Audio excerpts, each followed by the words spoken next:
welcome back again to Auto Transport Intel. My name is Jay.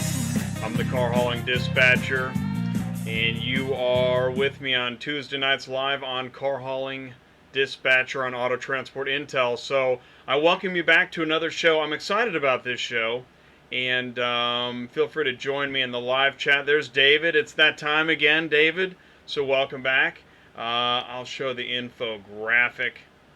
Man, it's warming up, isn't it? Had a driver saying it's already getting really hot out there. I mean, we know that. I know you know that, but are we skipping spring this year? It seems like we're skipping spring, and we're just going to go right into hot times. So here we are, Hotshot Car Hauling 101. Now listen, man. Here's the deal. Okay, yeah, I'm talking about Hotshot Car Hauling. I'm not a car hauler. I'm a dispatcher. And I want to make that clear because I'm not the expert. I'm having experts on the show, right?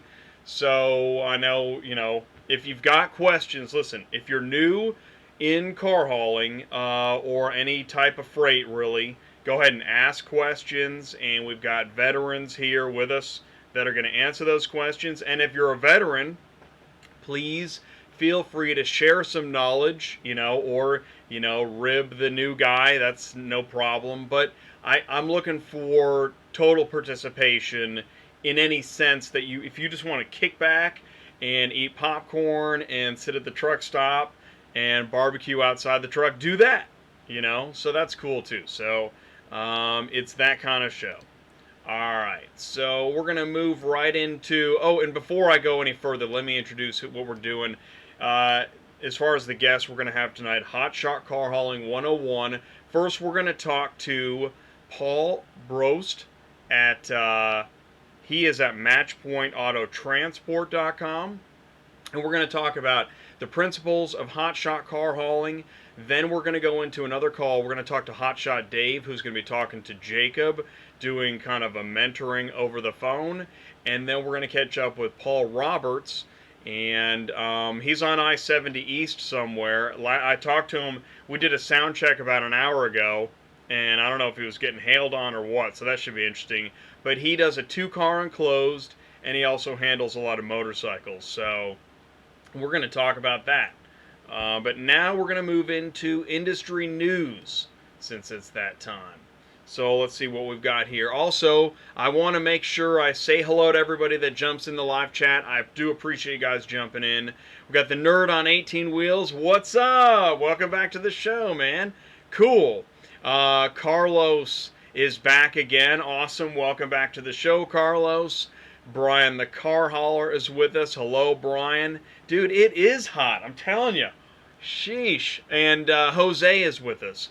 Jose, thanks you left a comment. I think it was on the dispatchmonkey.com ad. So let me know what your thoughts are about that. I'm actively getting feedback. I talk to, if you watch this show, you know that I talk to a lot of different folks. I talk about dispatching, I talk about brokers, I talk about load boards, I talk to car haulers, I'll interview anybody. I did the dispatchmonkey.com ad. Let me know what you think of dispatchmonkey.com. But I actually used it earlier, and it helped me. It helped me quickly look at some things that I hadn't seen, and then I chased some new route ideas. So, give it a shot. Check it out. Mike is back. Welcome back, Mike. Thanks for coming back to the show, man. I appreciate it. And we're going to have a follow-up. We're going to do Dispatcher Training Part 3 in a couple weeks, so that's going to be interesting. Terrell, you like this show? Thank you. Thank you. I appreciate that. I'm not angry about ELDs right now, but I will drink some Kool-Aid. Oh, and actually, I was just... if you haven't checked out Trucking with Authority with Kenny Long, I was just on his show. He goes live on Tuesdays right before I go live, so he's more in the freight world. But what's interesting, I heard him talking about dispatchers, and he was referring to brokers. And I was talking to somebody earlier. I don't know how you confuse brokers with dispatchers, but people are doing that. So on Auto Transport Intel, I think that's something I can help differentiate. I can't teach you car hauling, but I can certainly tell the difference between a broker and a dispatcher. And I'm happy to talk about it in a very nice and healthy manner. Who else do we have here? DW4G. Forgy, looking at a two-car enclosed. Perfect. So question is what to look for in a trailer, what brands to stay away from. Man, I'm having deja vu. I know somebody asked, was that you, DW? Man, I like deja vu, but it's freaky every time. That is so weird. I swear I'm having deja vu. Maybe that's a good thing. Maybe we're going to fall into a time hole. Anybody see Infinity Wars? That was definitely deja vu. That was weird. From the 805 in SoCal, what's up? Okay, don't do that. Don't do gang signs. Not me. No, I didn't do it. No, I'm doing a W. I learned that, I don't know, years ago. Okay, Jose, will do. Cool, man. Check that out. Brian the Car Hauler. I have a diamond cargo enclosed and love it. Cool. Cool. I spent some time in Los Angeles, so I pardon the Los Angelino wherever I went just there. So, all right, let's get into industry news. Let's do that. By the way, guys, that there is a blitz coming. You know this, right? We're not trying to avoid the DOT blitz, but we are trying to avoid losing our rights. Trucker sick days, June 5th, 6th, and 7th. You guys know about this, right? Everybody knows about this. Basically, if you like if you like the rubber glove treatment, drive on June 5th and 6th and 7th. If you don't like that, singing Moon River over the operating table, that would be a Fletch reference, then you might want to take those days off. It's really up to you. Speaking of, this is really different. This is on the flyer or cannot speak English. So if you are in the road check and you can't speak English, whether I disagree or agree with any, I find that's really interesting. Is it just me, or is it hot in here? New rules at BMW Mannheim. They towed mostly all the cars in the truck lot.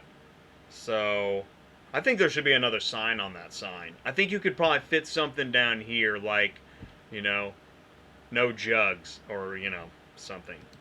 Okay. This is a restroom flyer that somebody shared on Facebook. As you know, most of this stuff comes off Facebook.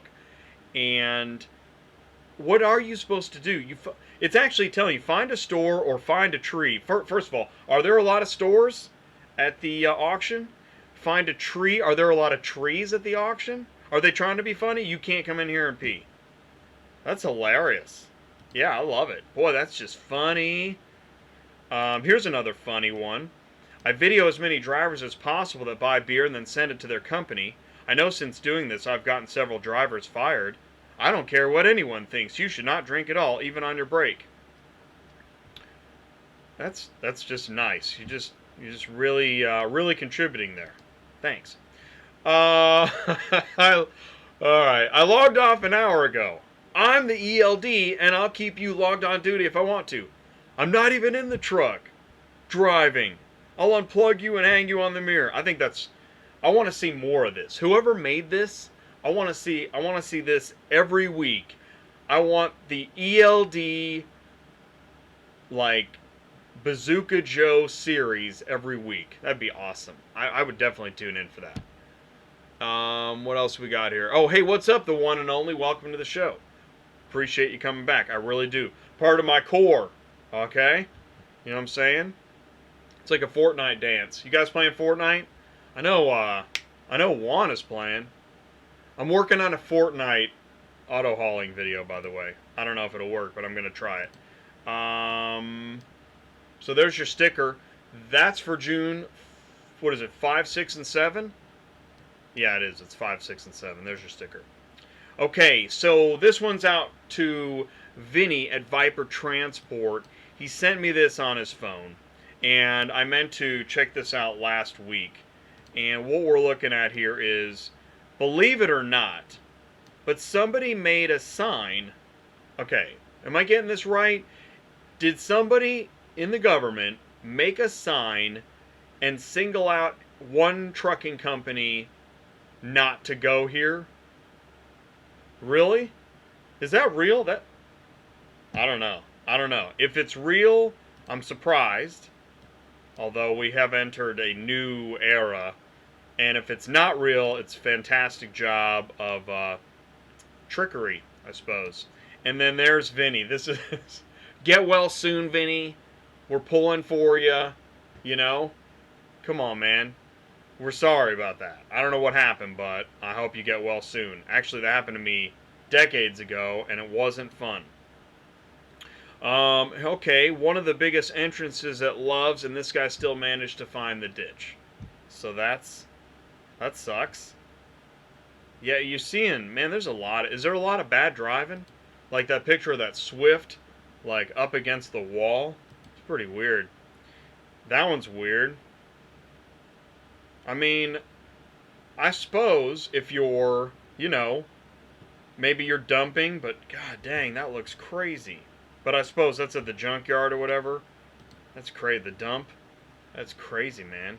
That'd be nuts. Okay, that I don't think there's a purpose in that one. I don't know how that happened, but it's almost like it should be the intro to like a trucker romance movie or something. Like I don't know. So this is a person not using their steering wheel. Okay. I don't know if that's a tattoo, but I don't think we can recognize that person, but yeah, no, that's cool. You don't need the steering wheel. That's fine. We'll see you down the road. And you do hate it. I know I hate it. It doesn't matter, what I see, but when I see something really crazy on the road and then I hear about all the DOT hassle, it is a Photoshop, David. Yeah, it's got to be Dave. It's got to be a Photoshop. Hey, what's up, Dave? Welcome back to the show, man.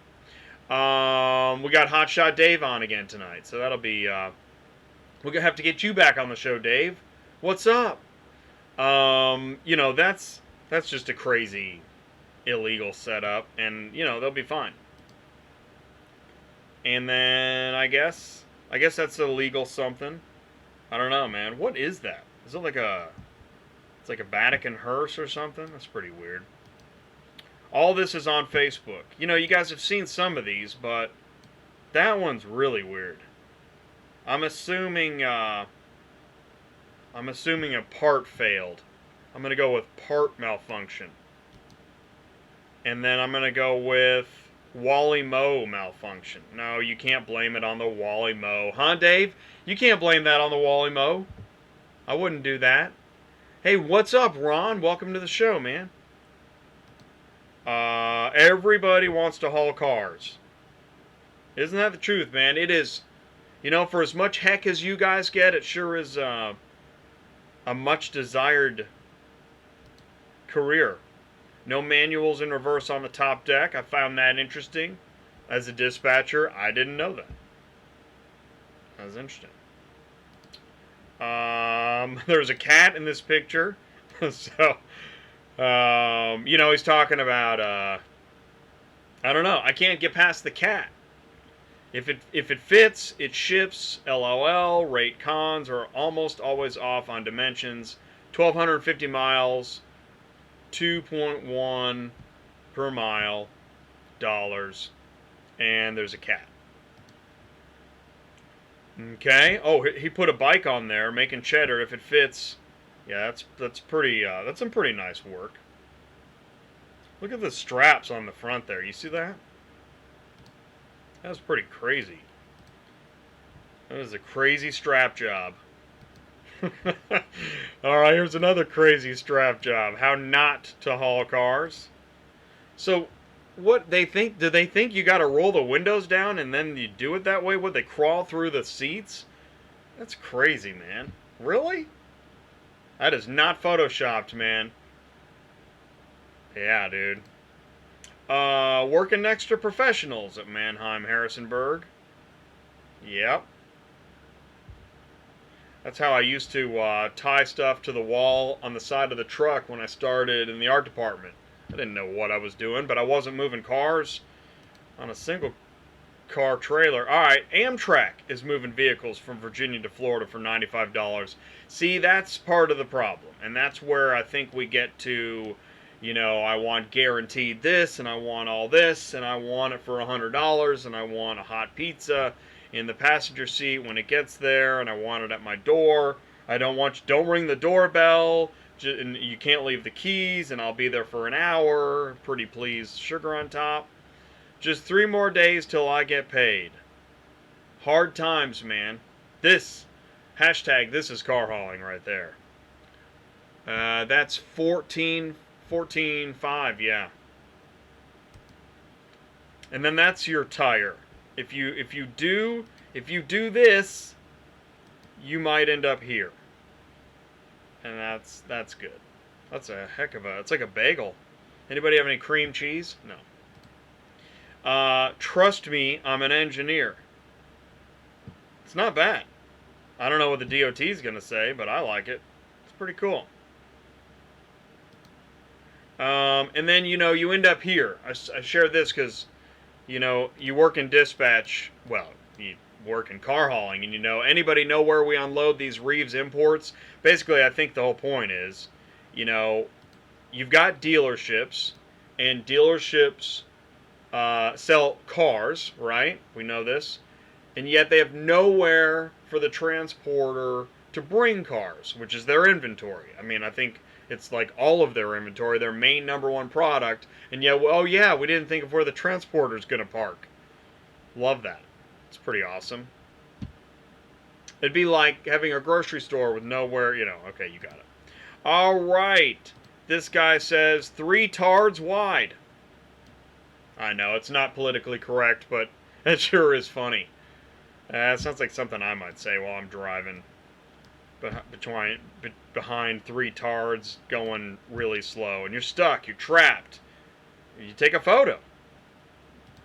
Hands free. Okay, and that's California. That is California. If you work on the West Coast, I'm pretty sure that I found this in West Coast car haulers. I'm pretty sure that is Interstate 5, also known as the 5, headed north out of SoCal. Pretty sure, man. And in response, a guy posted, yeah, well, this is Iowa. Yeah, that is driving in Iowa. That's what it looks like. And here is from the top of the steps at Manheim, Statesville. Either you know it or you don't. It's one of those deals. You have to ride in the same train, though. Oh, do you? That would actually... I don't think you do, but I don't know. You probably have to ride in the car. That's how you get that price. In-car only. And then this is... I put this in there. This is pretty funny. This is searching for loads. Jimmy Buffett style. If you can tell... Yep, that is, you can see it. That's Central. He is searching Central poolside. You need to copy and paste that search into dispatchmonkey.com. Okay. JRM, loaded and rolling.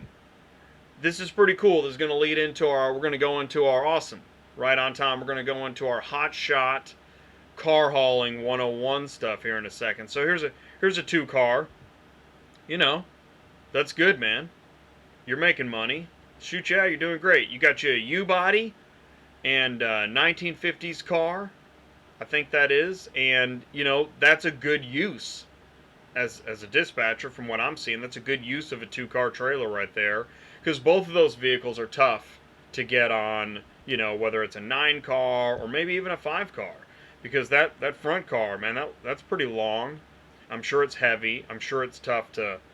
might have driving issues, drivetrain issues, and then the U-body, that's heavy. Can be, Some guys are like, whatever, man, send it. Is that it? I think that's it. Okay, so that leads us into the Hotshot. All right, cool, man, rolling along. Hey, man, we got bills to pay. We got to move on. Oh, by the way, this is a new hat. This is a free hat from Trucking Depot. The Trucking Depot. You can get one too. No, they didn't ask me to say this stuff. I just thought it was pretty cool. TruckingDepot.com. Go up here, and they've got all kinds of, information and whatnot. And somewhere in here you can get your free hat. I don't know. Mike's Picks, share, buy, sell, Facebook, Twitter. You can tweet about it.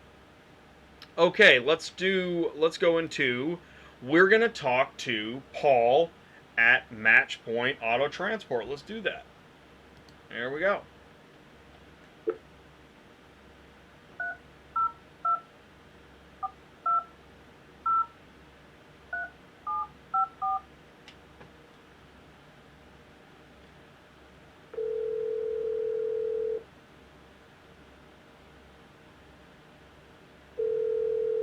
It's ringing. I'm here. Hey, Jay. Hey, Paul, welcome to the show. All right, it's good to be with you. I appreciate it. Paul, do me a favor. Tell us, since we talked briefly, and I know that you're training drivers in Hotshot Auto Hauling, correct? Yes, that's correct. All right, cool. So, and I know you were talking about your experience, but please, if you would, will you give us a little bit of background before we talk about getting into the industry? Sure. I've been in Hotshot Auto Hauling now for about 6 years. We started back in late 2011, and just started off with one truck driving, and then added a couple of trucks. I have an education background, and so it was kind of a natural thing for the business to evolve to where we were training other drivers, not only our own drivers, but we trained guys that had zero experience going into auto hauling and looking for some help, and didn't seem to be a lot of resources out there. So we started running classes, and then we started doing one-on-one training, and then I started a blog, and so it's kind of evolved into multiple different directions. But we still operate trucks, and we do some dispatching, and then we train drivers as well. All right. And now, so I'm assuming you started out in hotshotting, and it evolved to where you've trained a lot of drivers. Is that right? And so right. I guess through that experience in your training, I mean, do you say, okay, guys, I have a training outline, I have a manual. I mean, how do you take somebody totally green and new and give them the basics of hotshot auto hauling? How do you approach that? Well, we have a PowerPoint presentation that we really sit down across. We've done classroom settings, but we really now these days sit across the table from somebody and just say, okay, we're gonna break this down into three general areas, and the first thing we start off with is all the regulatory stuff, because it's complicated. There's a lot of bad information out there, and so we really just want to lay a good foundation with guys to make sure they understand what are the rules. How do you calculate a GVWR for a combination? How do you calculate what your capacity is for your truck between how much can you put on it without going overweight? Those kind of things. And just the whole regulatory environment. In the early days, we were teaching guys how to fill out logbooks even. They didn't know how to do that in some of the cases. And the ELDs kind of changed that a little bit, but still you got to understand the rules and our service rules and those kind of things. And then we would move on to the auto hauling business in general, because there's a lot to learn in the auto hauling business. We go through our training, we tell them, look, it's going to take you 60 to 90 days to get really efficient in this business because of all the different things that can come at you. There's a high degree, anybody who's been in auto hauling any length of time knows that there's a high degree of chaos on any given day, and so we approach from the standpoint of, look, you're going to have things coming at you, but let's try and manage the chaos as the best way we can. And so we identify a series of variables related to the car hauling business. And just say, okay, if you mind after these things, pick after these things, and you will avoid a number of additional things that come at you, so you can kind of manage this chaos. And then the third area, we could basic things like, okay, how to get a load, what's some basic route planning, how to work with a dealer, how to work with an auction, what's a release, what's a gate pass. Real granular level of what we get down to, so people can understand what what it's going to be like day to day in order to pick up a load and move it and deliver it. Condition reports is another thing we spend a lot of time on. How do I look at a car and determine what I have to mark, what I don't have to mark, and how do I protect myself against a damage claim? And then the third area, which is the big, we should spend a lot of time on too, is finance.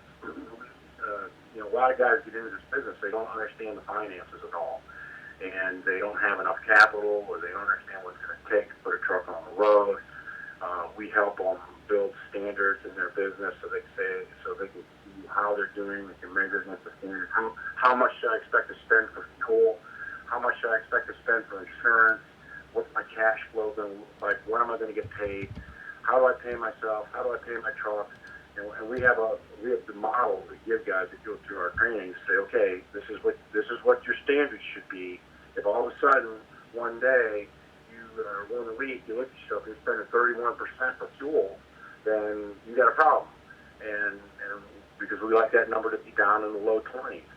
So we help guys identify things so that when they have a variance, it's fine. They can identify it, see it, and realize that things went well that week. But if they have a negative variance, they can identify that too, and then try and analyze their business and make adjustments so that they can stay in business. Because to borrow something that Yogi Berra might have said, I don't know if you had said this, but it's his kind of style. The reason people go bankrupt is because they run out of money, and that's really something that we try and help guys avoid, so that they've got enough capital to run their business and be able to measure it and be able to know how they're doing.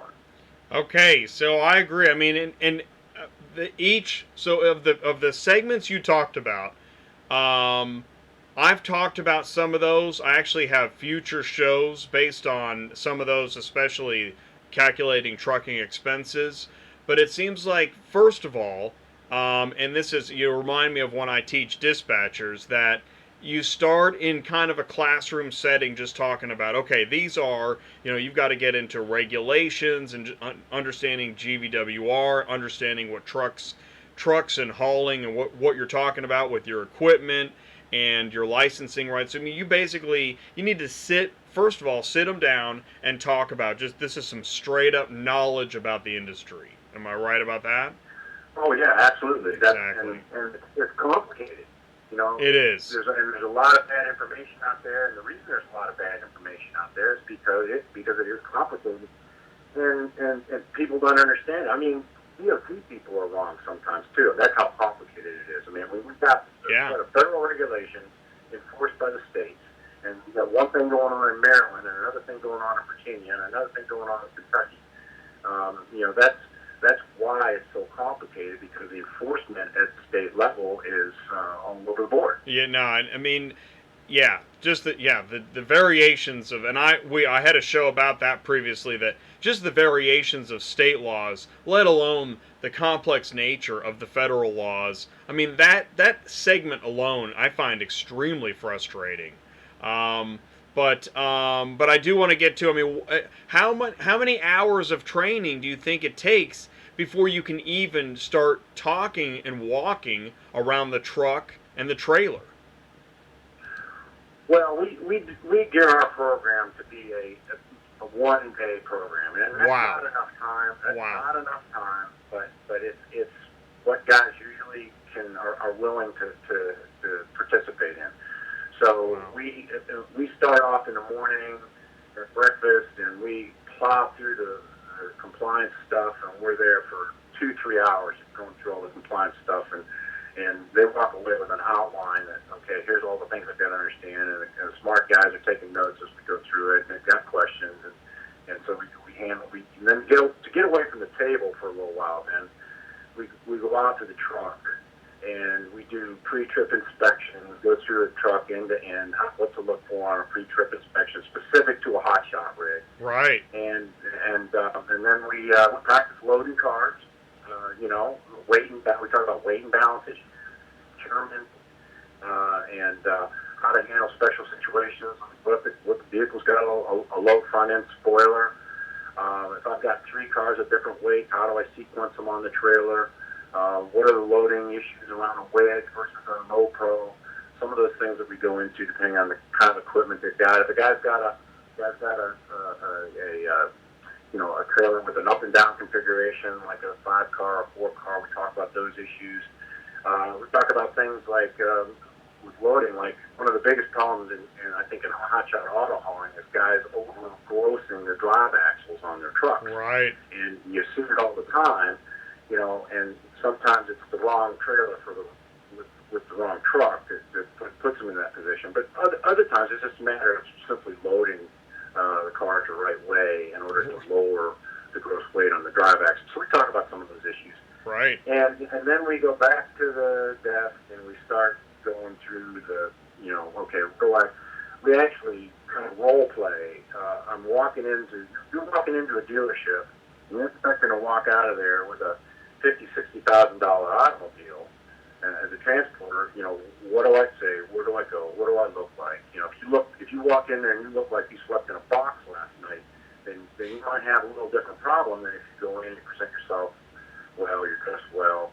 And it's tough to stay dressed well on the road if you're staying overnight and you're sleeping in your truck and those kind of things. But we talk about how to work with a dealer to avoid problems, and all the things associated with that. How to work with an auction.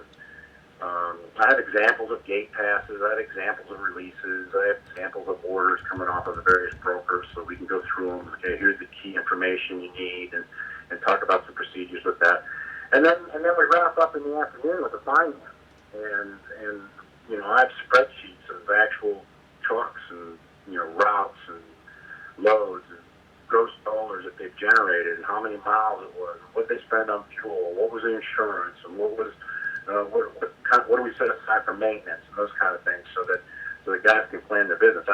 Unfortunately, I've run into quite a few guys, and it's happened lately too, where they've got big truck payments but small amount of working capital, and that is a formula for disaster.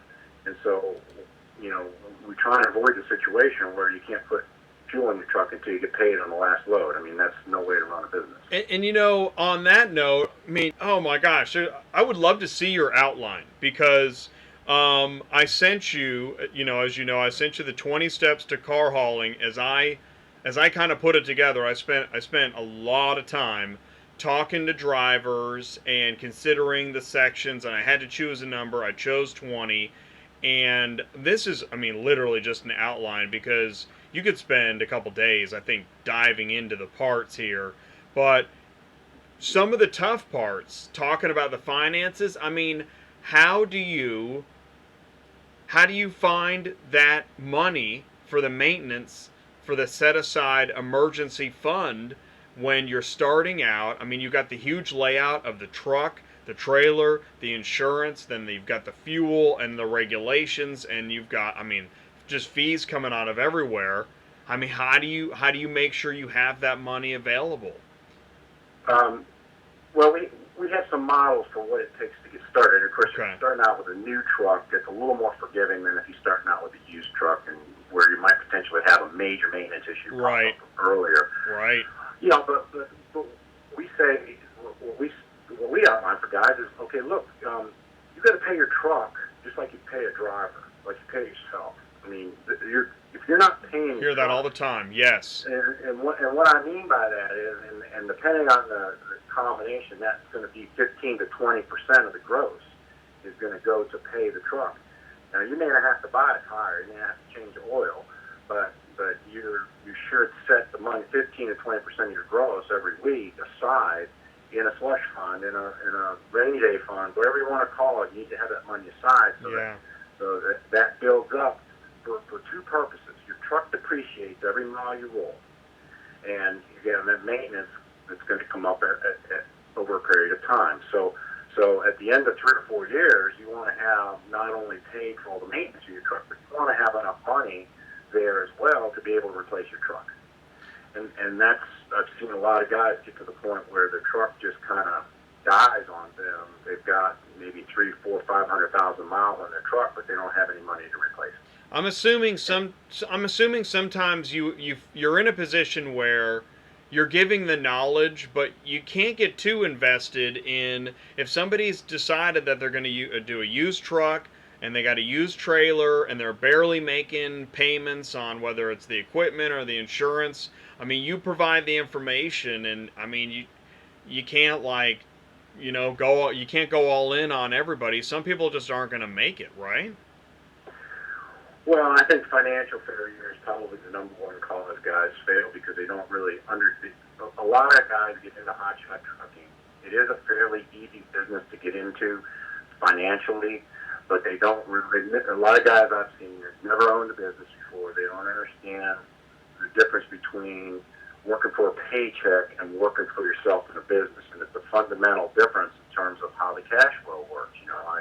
I drive 5 days, and I'm a hire driver. I get paid. Well, when you drive 5 days and you own a company, then as an owner operator, then you may not get paid right away because you've got to wait to get paid from the brokers.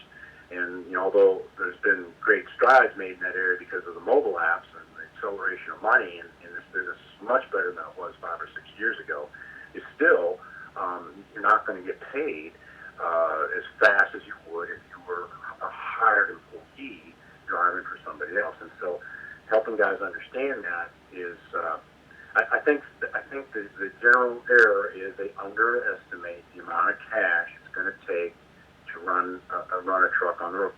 Even guys with new trucks don't understand because I might be driving a 99 F350, or someone else may have a nice new 2017, 2018 Dodge Ram.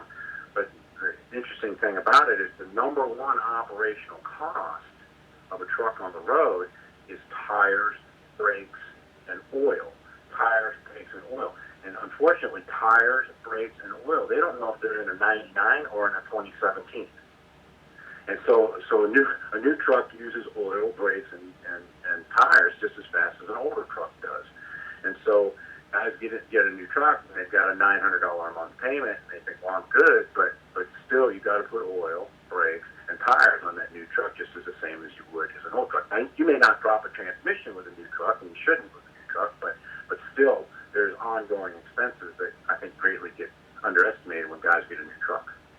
That's it. Yeah, that's a good point. And I mean, I know that we talked about how I guess one of the reasons you get into hot shotting is that you're trying to break into the industry, so you start small, right? Hot shotting is 1 car, 2 car, 3 car. I mean, you talk 4 and 5, but I think primarily folks think of pretty small setups to break into the industry, right? Because maybe you're tight on cash, maybe you have a truck, or like you said, you just bought a truck and now you bought the wrong truck to go with the trailer you're going to get, so you really need some advice right from the get-go, right?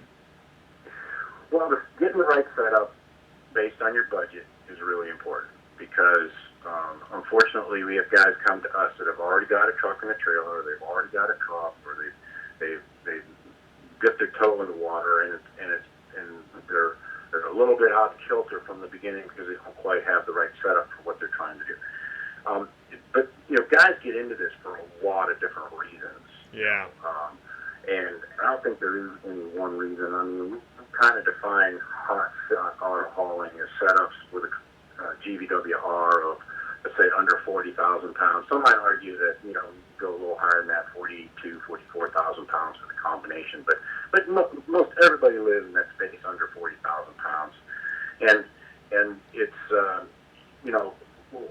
I've had guys that I had a guy I trained who did 18 years with Walmart in a big truck, and he wanted his own business, and he wanted to be out of the big truck, and he wanted it simple. He wanted to park the thing in his driveway when it wasn't working, and so guys get into it for a lot of reasons, and what we try and encourage in our training program, and we're going to talk to on the phone. I mean, for every guy that comes to training, I probably talk to 5 or 6 on the phone that don't actually pull the trigger on our training program, and that's fine.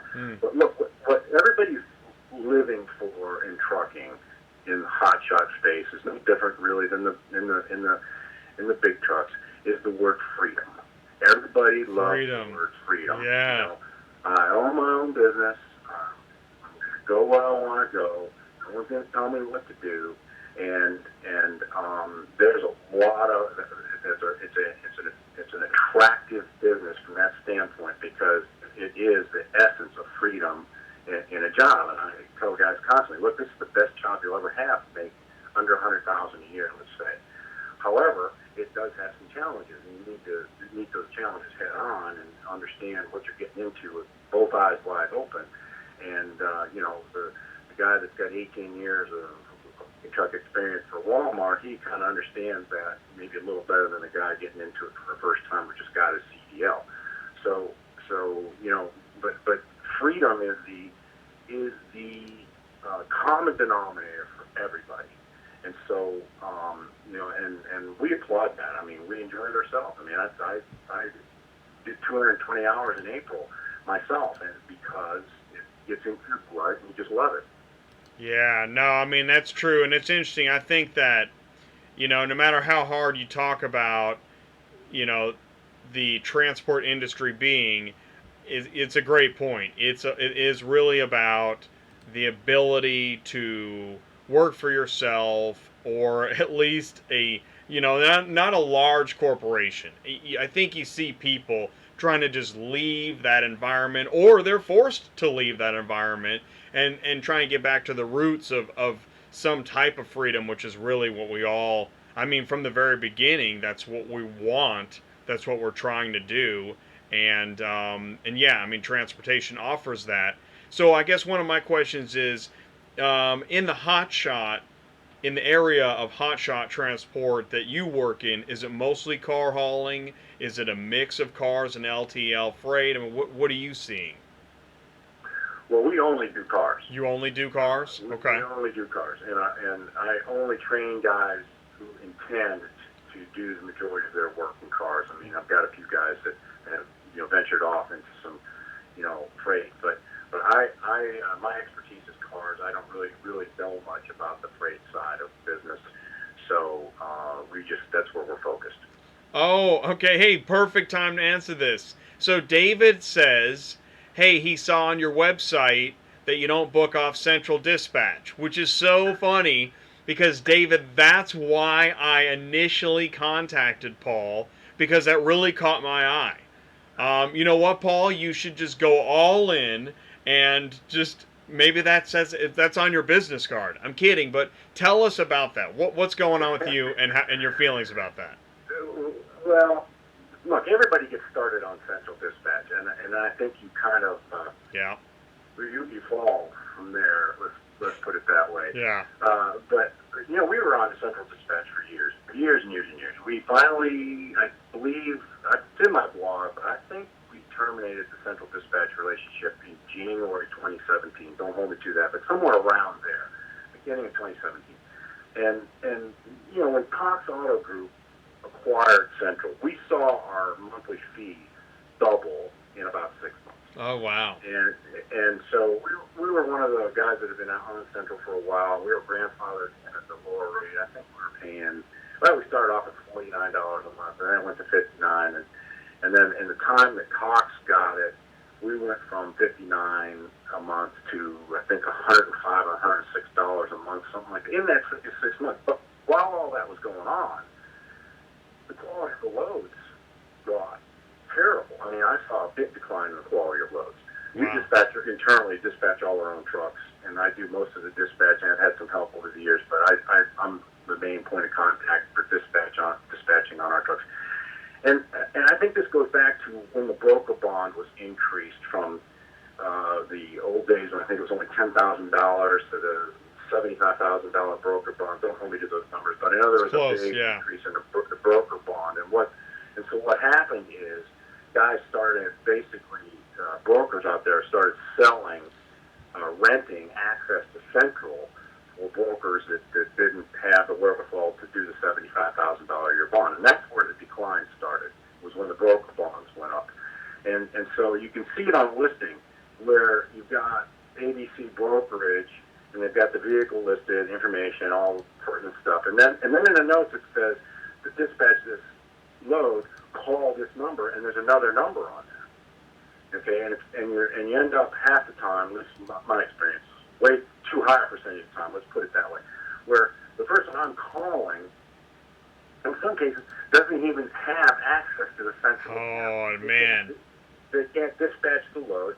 They want to send the information to you on a text message, and you end up, half the time you don't even know who you're working with when you pick up the phone and make the call. And so we just made a decision because we started doing some other things with a significant enough volume that the only thing we were really doing at Central when we pulled the plug on it was we were working with some of the exporters. We're based in Delaware, so Port of Wilmington is a big export point for cars going internationally, and we could always rely on backhauls into Delaware with export units, and we had good relationships with some of the big export brokers, and we do miss them, and that part of it we really enjoyed, and it was tough to walk away from. However, we just filled in with other stuff and made it work, and haven't looked back, haven't regretted not being on Central 1 minute since we pulled the plug back in early 2017. All right, so we're going to end with this part, which I'm going to say, okay, so you start with the broad, you do it in one, it's really impressive that you do it in one day, but I mean, if you're moving, and how many people do you train at one time? It's a small group, right? Well, I'm going to probably update that on the website. I mean, it's okay if I give the website. I mean, some guys. Please, yeah, no, please. Matchpointauto.com. It's match, M-A-T-C-H, pointauto altogether.com. And right now, we do one-day trainings. I have a ride-along program on there, which really haven't done too many times. But I'm doing one company per day, one-on-one training. Awesome. I'll let the guy that owns the company bring a couple people along. Sometimes they bring their wives, and sometimes they'll bring another driver. But we kind of have a schedule on the website for what it costs if you come yourself, what it costs you to bring a couple extra people. But we've been doing one company at a time, and we do the training on Saturday and Sundays because we're too busy during the week with running the business day to day to do it any at a time. I think we're going to change that and go. Back in the beginning of the company, we rented rooms in hotels and did classroom setting type stuff. We were heavily recruiting owner-operators back then. And so I think I'm actually going to go back to a classroom setting now where maybe we get two or three or four companies in together. I like the one-on-one training because we can always gear it specifically to where the guy is in his journey into auto hauling. If he's green, then we can start with all the green stuff. But if someone's a little more advanced, then we can tailor the training to really the specific driver and their company owner and what their situation is. If you go to a classroom setting, you kind of lose that ability because you got to train at kind of the lowest common denominator of the group in terms of their experience. Right. However, what you gain in a group setting is the interaction between the companies and the discussions, offline discussions. Some of the stuff I'm not even involved with, where guys are talking about what they're doing and stuff like that. And so there's a lot of intangible learning opportunities that come from a classroom setting that I think that's the direction we're going to go back to and start putting together group dates at hotels and maybe even moving around the country some spots so guys don't have to come to Delaware. Yeah, no, that's a good idea. And so, I mean, what everybody wants to know is, and that's why it's interesting, I think we have some similarities in our programs here, because I put as the final step is to get your own customers, basically so you can get off of the load boards. And well, that would be ideal. Right. That would be ideal, where you've got set contracts, where you've got a dealer that he's going to buy 15, 20 cars at an auction every week or sometimes more, and you got regular routes you can sit on to support a handful of dealers. That would be ideal. We've never pursued that. I've got dealers I've been to dozens of times, but we've never pursued that regular routing because the kind of routes we run with our trucks and the way I describe the business that we're in, I say we're in the orphan business. And what I mean by that is all the cars that we move are orphans. We got one here, we got one there, and that's an office unit here, and then we puzzle together loads and routes. That's right. And it's a puzzle. And Right, and put it together so it makes some kind of logical sense. And I think because of that, the gross revenue's higher. Because we're dealing with one-off loads. That's right. Batches. And that's right. And it's interesting you say that, because when you get a contract and a customer, they're looking at it from the viewpoint of to bring the rates down, right? Because they're working just with you. So I agree with you. You kind of need some of those random loads to keep the profitability of those loads up. Like the around the holidays, I'm always looking for the dealer that has a customer demanding they get their car with a bow on it in the driveway before noon. Yeah, I want that load because I want $1.50 a mile. So. Yeah, and a lot of it depends on how you want to run too. I mean, that's going back to the freedom issue. A lot of guys want to be home every weekend. Yeah. A lot of guys only want to be gone maybe one night or 2 nights here and there, or maybe home every night.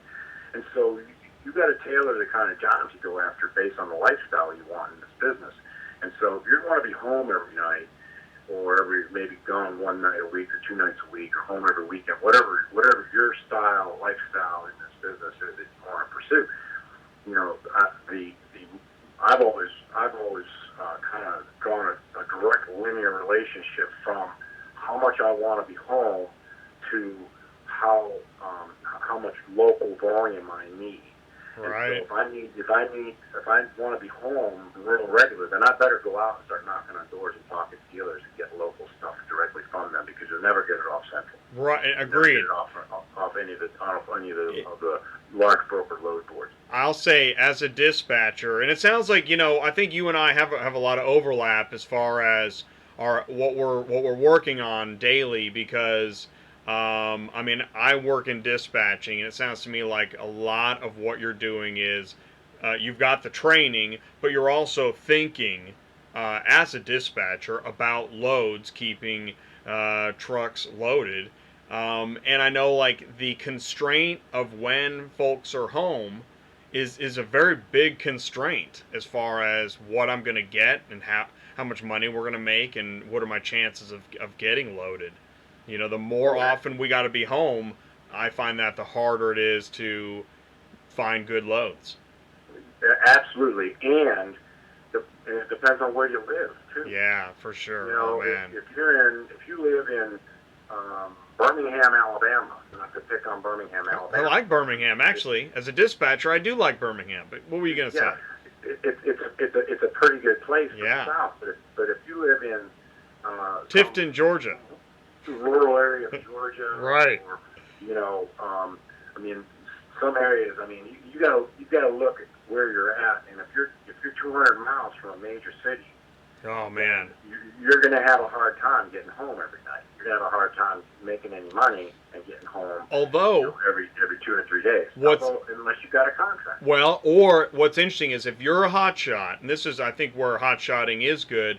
If you're a hotshot and you've got, you got a winch and you're able to work with repo lots on the times that they require, you can actually get some of those vehicles that other folks can't get. But, there's only so much supply in some of those spots. Yeah, right now I've got shivers going down my spine when you start saying repo lots. Man, I'm telling you, I want to do a show about repo lots. I'm dying to do a show about repo. You know what I really want? Everybody out there, please help me. I am trying to get somebody at a repo lot to come on this show, and I spoke to somebody a few weeks ago about this, and she got mad. She thought, I really want to talk to somebody at a repo lot. I really do. I'm begging anybody, please, if you know somebody at a repo lot that works with car haulers, tell them Auto Transport Intel wants them on the show. So, yeah, because I gotta understand what they're talking about, because I can't get it. I can't get it through my skull what they're talking about. But I don't understand their business, I guess. No, all you got to do is follow the money, Jay. Yeah, I know. It's not that hard. I know. Make money for storage. I'm trying, man. I'm trying to give the benefit of the doubt. So it's a show game, but the card. Okay. It is a shell Oh, game. yeah. Okay, so they repo the card, they get paid for that, but then they get paid for the storage, and that's Right, that's what I keep hearing. They get paid for the yeah. storage. Right. And Oh. so if I release this car to a transporter, that gravy train dries up and goes away. So, But now I'm gonna make it real hard. Yeah, sure. Oh, you want to come by and get this car? Yeah, here, runs and drives. I'd like to come tomorrow morning between like 9 and 10 to pick it up if that's okay. Well, no. Oh my gosh! And you were so specific. Yeah, we're only here Tuesdays and Thursdays from 10 to 2. They all do that, and we take lunch. Right. That's what I'm hearing. Yeah. Oh my gosh, it's insanity. We had one in North Carolina one time where we had a cancellation, and so it was the night before. We got a hold of them right before 5 o'clock when we were going to close, so we were able to give the 24-hour notice by the skin of our teeth. And the driver was literally going to stay in the town overnight where this repo yard. Right. And he was there. And I said, well, we can't give the 1 hour notice because he's going to be there at 10 when you guys open. And they said, that's okay, that's fine. We don't need the 1 hour notice. So he was there at 10, and it was crickets. So yeah. It was locked up. They knew we were coming. No one actually showed up for another 2 hours. I've been there. That's what it is with repos. It's insane. Oh my gosh. Well, all right, so let's put the end cap on this, and I'm just gonna say, number one, if folks are looking for information about getting into Hotshot, it's matchpointautotransport.com. That's your website, right?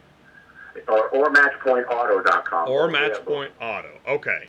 And what about, is there a good way, can people contact you? What's the best way for folks to contact you? Well, there's a request information page on our website. Contact? Contact page on the website. You can Okay. fill out that form, let us know what they're looking for. Okay.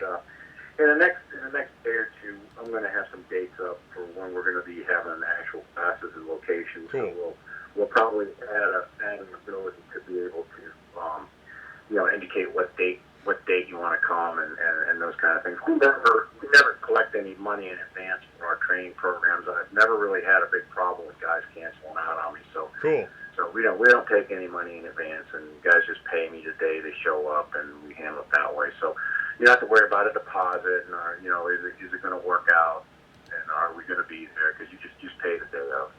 You don't have a 24-hour notice and 1 hour out policy? You should. We should all do that. Yeah, maybe we should. $25 for an hour if you're late. Exactly. Or something like that. Yeah. Oh man, dude. Well, you know what? I knew this 30 minutes would go fast. And there's so much more to talk about. So I hope in the future I can have you back on the show and we can kind of continue to talk about it, because I'm getting Hotshot Car Hauling questions every week. And so do me a favor.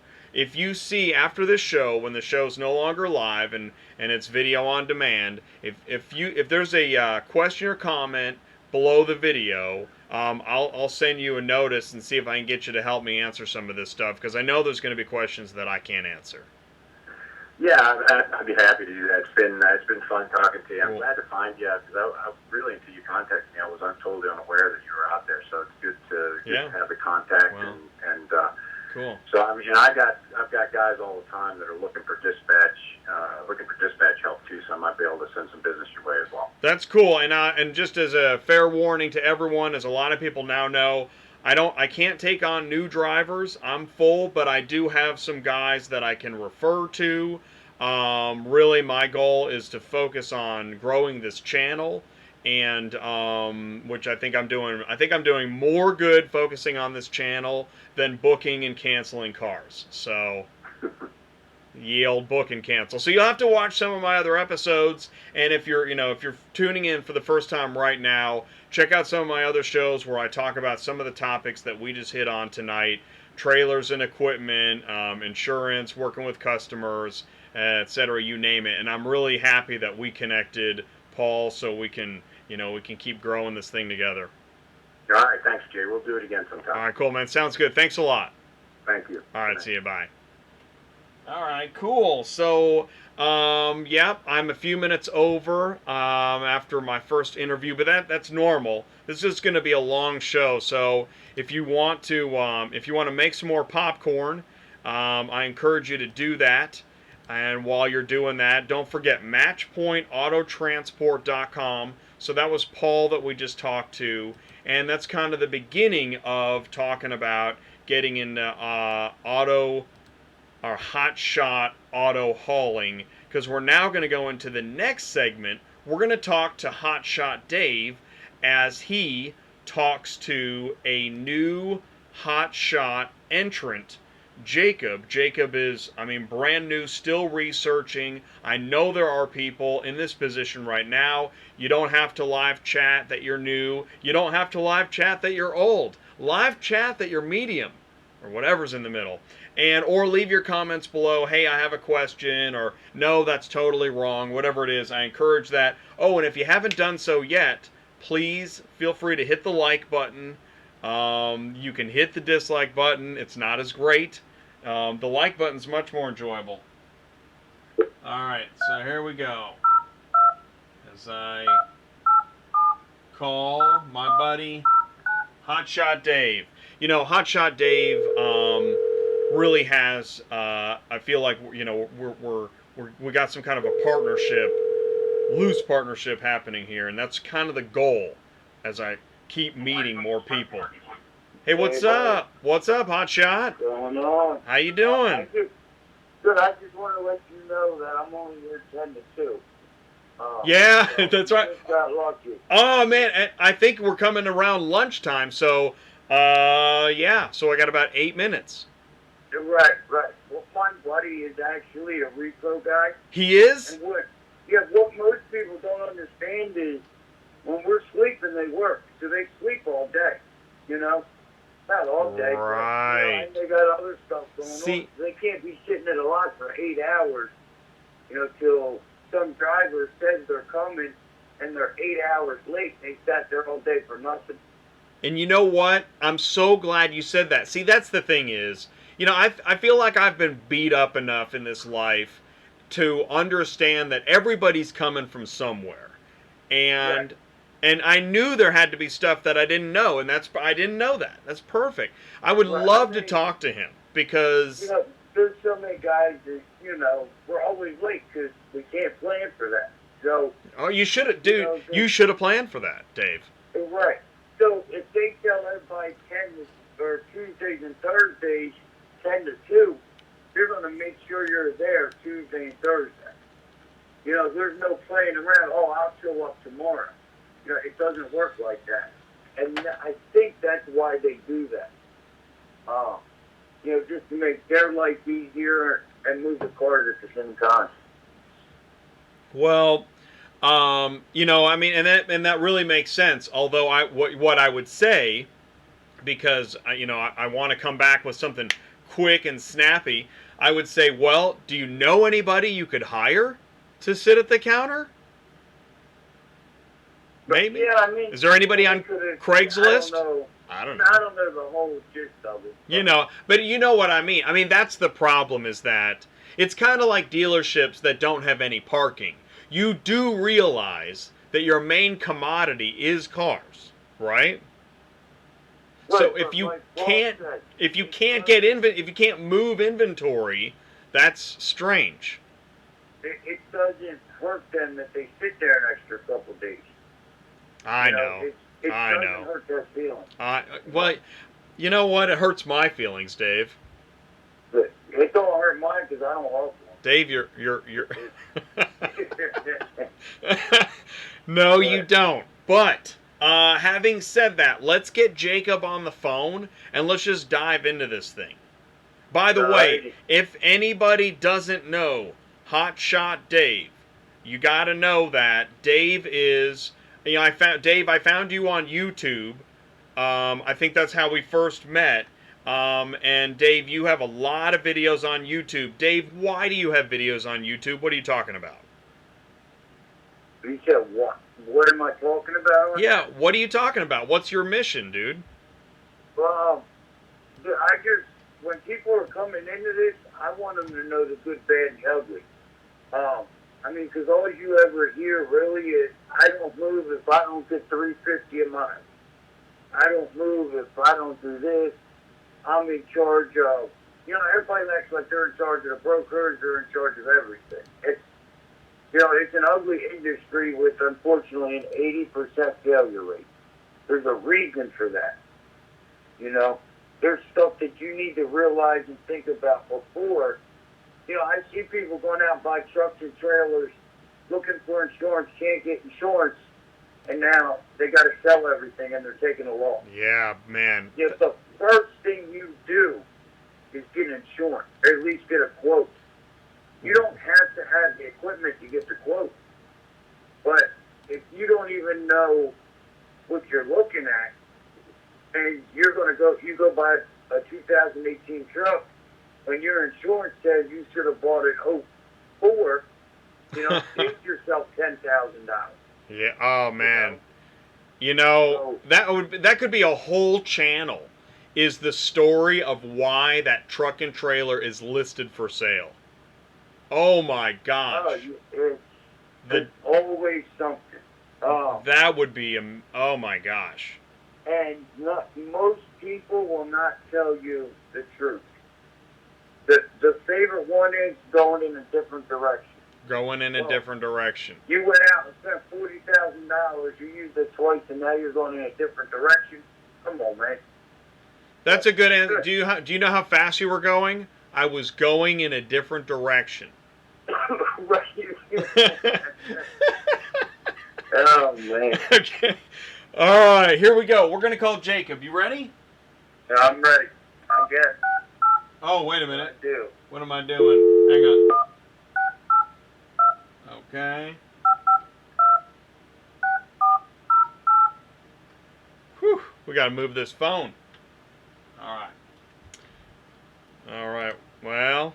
All right. So what we're doing now is we're calling Jacob, and he is gonna ask Dave. Well, Dave's gonna kind of answer his question. I don't know what we're gonna do. We're gonna do something though. I guarantee we're gonna do something. Hey, Jay. Hey, what's up, Jacob? All right, we're all here. Are we for the call? All right, you are live on Auto Transport Intel. How does that feel? That's great. I appreciate it. All right. Well, I appreciate you joining me. And Dave, can you hear us? I'm here, brother. All right, so here we are. The moment has arrived. What do we do with this moment? What are we going to do? What's our plan? So I can. Go ahead. Yeah, Jake. Yeah, do that, Jacob. Why don't you say? So why did I called you? Right? You sent me an email. What were you saying to me? So basically, I came into the possession of a flatbed trailer, 35+5 with a foldable ramp, and was getting it ready to sell it when, in the same time, I'm actually in the process of looking for a truck, and the thought of using the trailer rather than selling the trailer. And that's kind of where I ended up in the rabbit hole I am now and found a new respect for owner-operators. Awesome. And what did you do? What kind of research did you do to kind of arrive at some of those ideas? What did you do? Google? I don't know. What did you do? Well, it was first on the freight. I'm in Texas. Oil fields. Okay. Is another one that I was looking for. But just basically how to get started, and that's actually where I came across your show and your blog, and that's where I got a big bulk of the information, actually. Awesome. All right. I appreciate that. So what did you find? My autotransportintel.com or my YouTube channel or both? YouTube channel. That's Cool. where I do most of my research is YouTube. Me too. When I don't know something, I go to YouTube. Yeah. All right. So cool. So you got some info there. You've got the trailer. Did you say you already have a truck as well?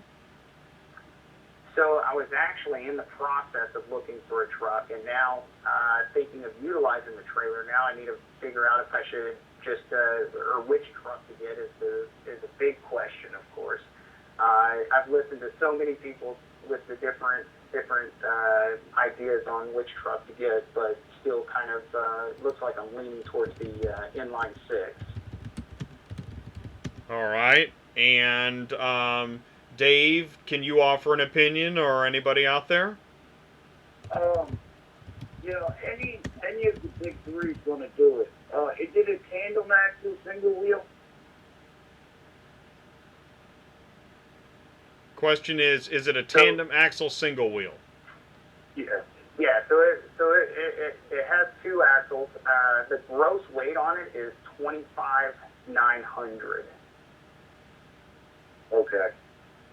I mean, so you're gonna need a dually, just because I really think with that trailer, you're gonna find yourself moving more towards the freight, because you're gonna be limited with two cars.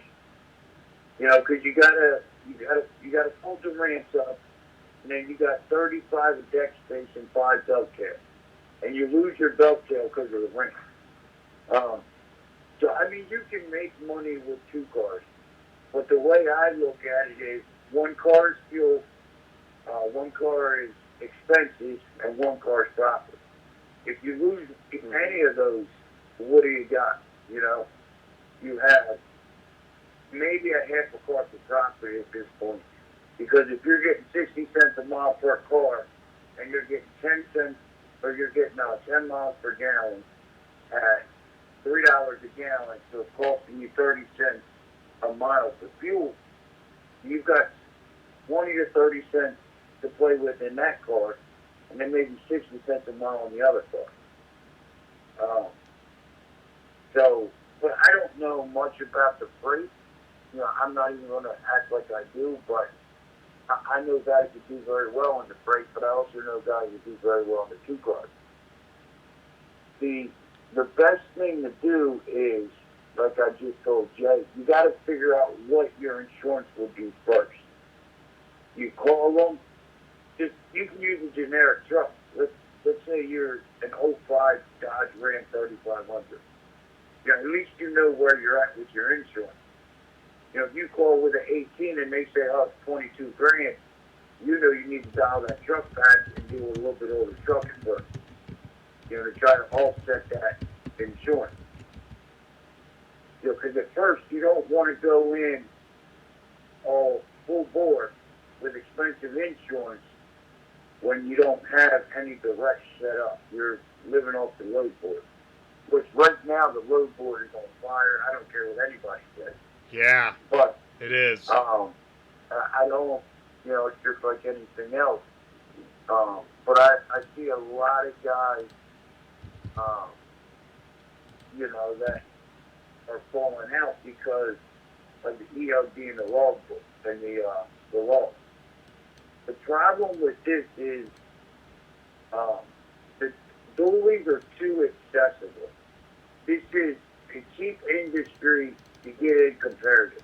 You can't get into any other industry with 5 to 10 grand and, you know, be making thousands of dollars.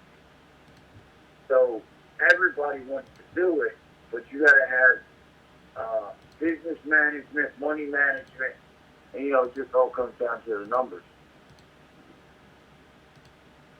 So we're looking at oh yeah, go please go ahead, Jacob.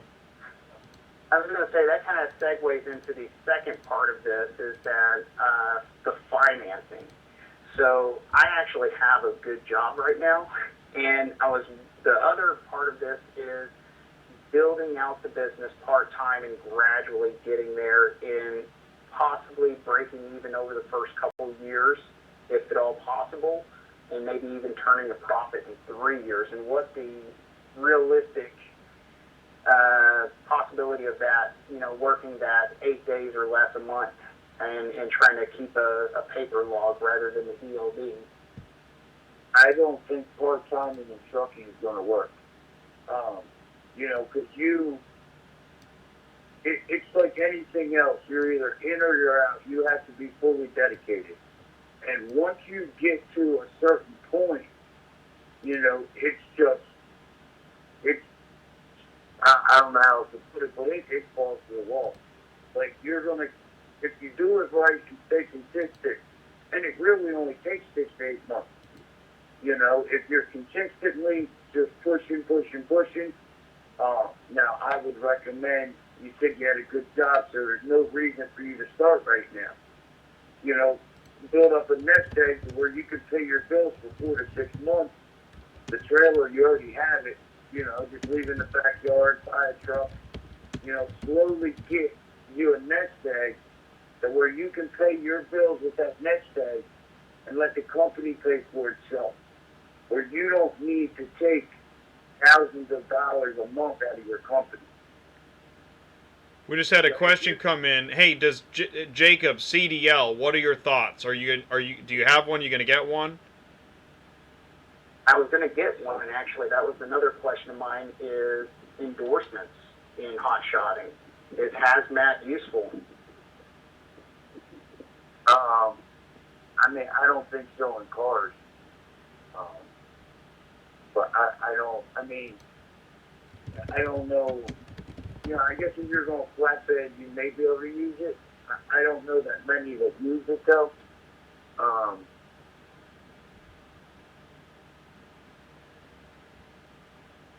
So I was just reading. One of the comments. That's all. yeah, no, that's cool. And I'm sifting through Central Dispatch also while we're talking. What city in Texas are you in? I'm in Dallas. Near Dallas, right? Okay. I pulled up all of Texas, but you know, I mean, if we think about it, like, okay, so let's say you're going to do it part time. You know, we're not going to flip your situation upside down. You're going to do this part time. You got your 2-car flatbed. You're in the Dallas area. I mean, do you think that you have some time to run part time? Can you? How many days a month could you dedicate to running? You know, I could definitely probably do around that 6 to 8 days for sure. Okay. But, you know, one of the interesting things about what I do is in the IT field, I actually work remotely. So I could actually go somewhere, work during the day, and not leave that particular location and continue to drive. Is something that I had in the back of my mind on this too. So, and what I would say, and I think Dave is probably chomping at the bit to say something similar, is the hard part is planning that you can do both in the same day. Correct. Right? Right, and expenses are, I mean, this is a cheap, I call it cheap, again, comparative business to get in, but it's not a cheap business to run. You might as well plan at least $1,500 a month for insurance. And I don't care what you buy, that big breakdown's coming. I have a 2018 right now that I've had nothing but problems with. I'm getting rid of it this week. So, you know, it's coming. It's that simple. So if you're just running, you know, just to break even, you're going to have to, I would say you're going to have to go into your personal kitty, and this is going to feel like a hobby, and you're going to lose the enjoyment. This isn't a job, it's a lifestyle. You know, you have to enjoy what you do. You have to be all right with not being home. You have to be all right with living in a truck. And as dirty as it sounds, you got to be all right with sometimes skipping a day on the shower. Because if you're running through Montana or Kansas, you ain't going to get a shower every night. I don't care who you are. You know, it's a totally different lifestyle than the average Joe can handle. So, and I think that what's interesting is, I mean, at the root of it, you're kind of back to this decision you were thinking before, which is, do I get into trucking or do I sell this trailer? Now, Correct. another option. Which is hard. I know it's hard. I know it is. Now, here's another option, but again, you're not going to practice very well, but it may build your company, is do plenty of research, find somebody to help you, and put a driver in the truck. I know, that's what I was thinking about too. Now, the reason I said get somebody to help you is because if not, you're the blind leading the blind. And or if the driver knows more than you, that could turn into I've seen that one. More of an argument than anything. Yeah. Because in your mind, it's your truck, it's your company, you're in charge, and in his mind, he knows more. He's the veteran, and he's in charge. So there's a fine line that you just got to be careful for. Maybe you lease your truck onto somebody with a driver and have them help you. I know my buddy lives in West Virginia. Every time he leaves his house, he goes to Texas.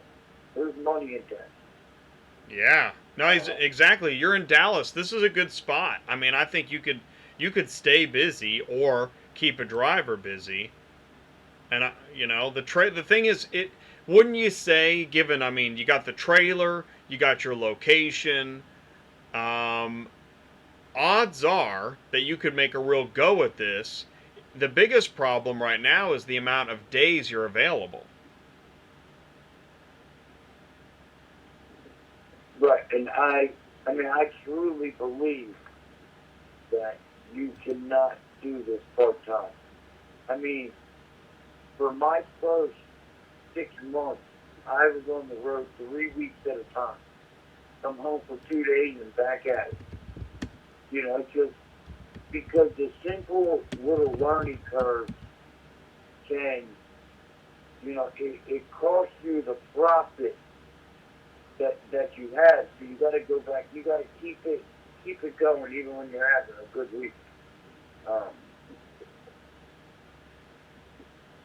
It's interesting. So somebody just said we've got some good comments happening here. Yeah, I see that. And try to wonder if you could work for somebody and sign on with them. Right, and that was my last idea. I mean, it may sound like that I'm trying to talk you out of the business, but I'm just being real with it. Right. Cause that's right. Yeah, it's right. And this is an intervention, man. It can tear a family apart. That's not prepared. Well, it can be a financial hole instead of a financial pyramid. That's right, also. But it could also be the best thing you've ever done. Could be. If you're set up and I know. willing to push through and get it done. But I would say that you keep the trailer. Maybe, and I don't know the legalities of this, in Texas, maybe you find a farmer and you help them, with like hay or something in the spring or hay seed, whenever it is, you know what I mean? Just something to get you used to pulling the trailer and mingling and stuff like that. And I'm sure there's still DOT numbers and stuff you need. I don't know the whole legality, but maybe there's something like that you can do. Or you may be lucky enough to find a dealership around there that, buys a lot from Manheim, will let you pick up and deliver 24/7. If you could pick up the Manheim 24 hours and they'll let you drop at their dealership 24 hours, and you can get 10 to 12 cars a week, it may be a good starting point if your insurance isn't too high. It all comes down to that insurance, because that's the biggest fixed cost that you're going to have. I mean, fuel is all relative because you only use fuel when you move. Right, but insurance. Right. Insurance is the whopper. I was actually thinking this could be possible until I found out how expensive the insurance was. There's an insurance agent. She's on Facebook and she's out of Louisiana. I can't think of the name, but are you in any of the Facebook groups, Jacob? Not yet. I wonder if anybody could get that insurance agent's name, and then you could get some quotes. rather than just calling around. If you get in them groups, man, that's thick skin. Everything they say, research, and don't let them scare you out. That's why we're using fake names tonight, Dave. I couldn't get away with a fake name if I wanted to, man. But, yeah, so, no. Hey, there it is. Brittany Smith, CB, came up with it. Yeah. CB, do you know how Jacob might get a hold of her? Because that would be good. If you could rein in the insurance, you could control some of the other factors. I mean, you got the, you understand. I built the. I think you checked out the blog post for the licensing and all that stuff, right, Jacob? So you've got you can handle that. I mean, yeah, and that's what's cool is we're focusing on the hard to control stuff. You can manage, you can get an ELD and follow the rules and that stuff. You can do that. But yeah, the insurance is definitely, that's the hard part. I think the insurance payment is something I hear about from a driver at least once a week, if not several times a week. What is it, Jay? The cost of insurance. Oh yeah. It's just it's brutal. It's really crazy. You've got to. You've got to realize why it's that way. Right. That's right. You touch so much valuable freight every week, and every load is a partial that you are putting within 3 inches of each other. I've seen guys put them bumper to bumper, and then when something happens, they're like, "Oh, what happened?"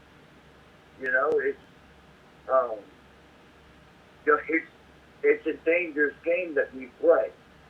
It's just what it is. And then, luckily, you have a 35.5, which is a flat deck and not a wedge. Because wedges are. Don't get Dave started on wedges. And you know what, Jay? I just bought another one. No, man, it's in your email address or something. But yeah, man, it's great. I love that. I know what kind of potatoes not to get Dave. Wedge. Right. They're great, but they're just dangerous. That's all there is to it. They are. Well, you got to be careful. And Paul was talking about it too. You got to be careful the way you load your trailer. You screw that up, and Oh man, I see it all the time. I cringe just looking at it. But yeah. Cool. We got somebody else wants Brittany's phone number. That's great, man. Yeah, I might need that too. So if you see that Cool. on the cross, grab it, Jay. Cool. Yeah, I don't know the name of that company. I've seen her advertise on Facebook. Somebody's gonna find it. Right. Somebody's gonna You got find a bunch it. of truckers on it. Yeah. Did you have any other questions, like any other aspects of it? Yeah. What you got, Jacob? So I guess as far as, LTL, staying local, going interstate versus intrastate. Okay. You're in Texas. That's the size of half the country. You're right. That's a good point. Yeah. You could probably. I've never ran Texas because I'm not a heat guy. You ain't gonna catch me in Texas.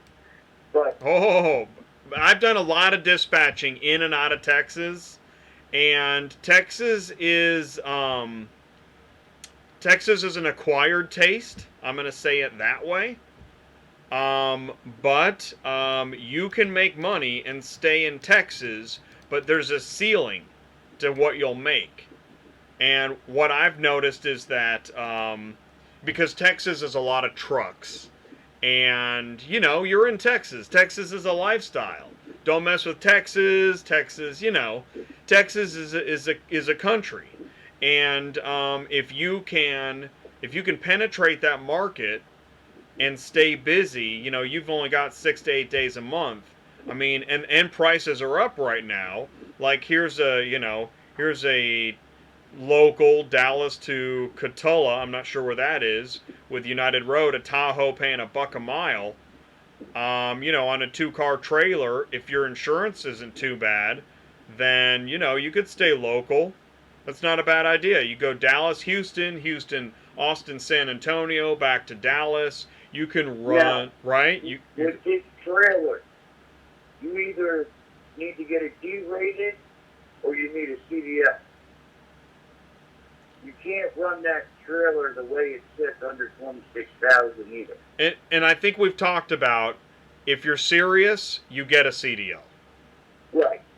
Yeah. I mean, but not everybody's in that situation. I don't have a CDL. You wouldn't believe that. What? You're right. I wouldn't believe that. I can't believe that. I go this Friday to get it, but yeah, I'm on the 26th. Well, no, but I mean, over time you get your CDL. Over time you get it, but he can't even start with that trailer without a CDL. Oh, he can't? Okay.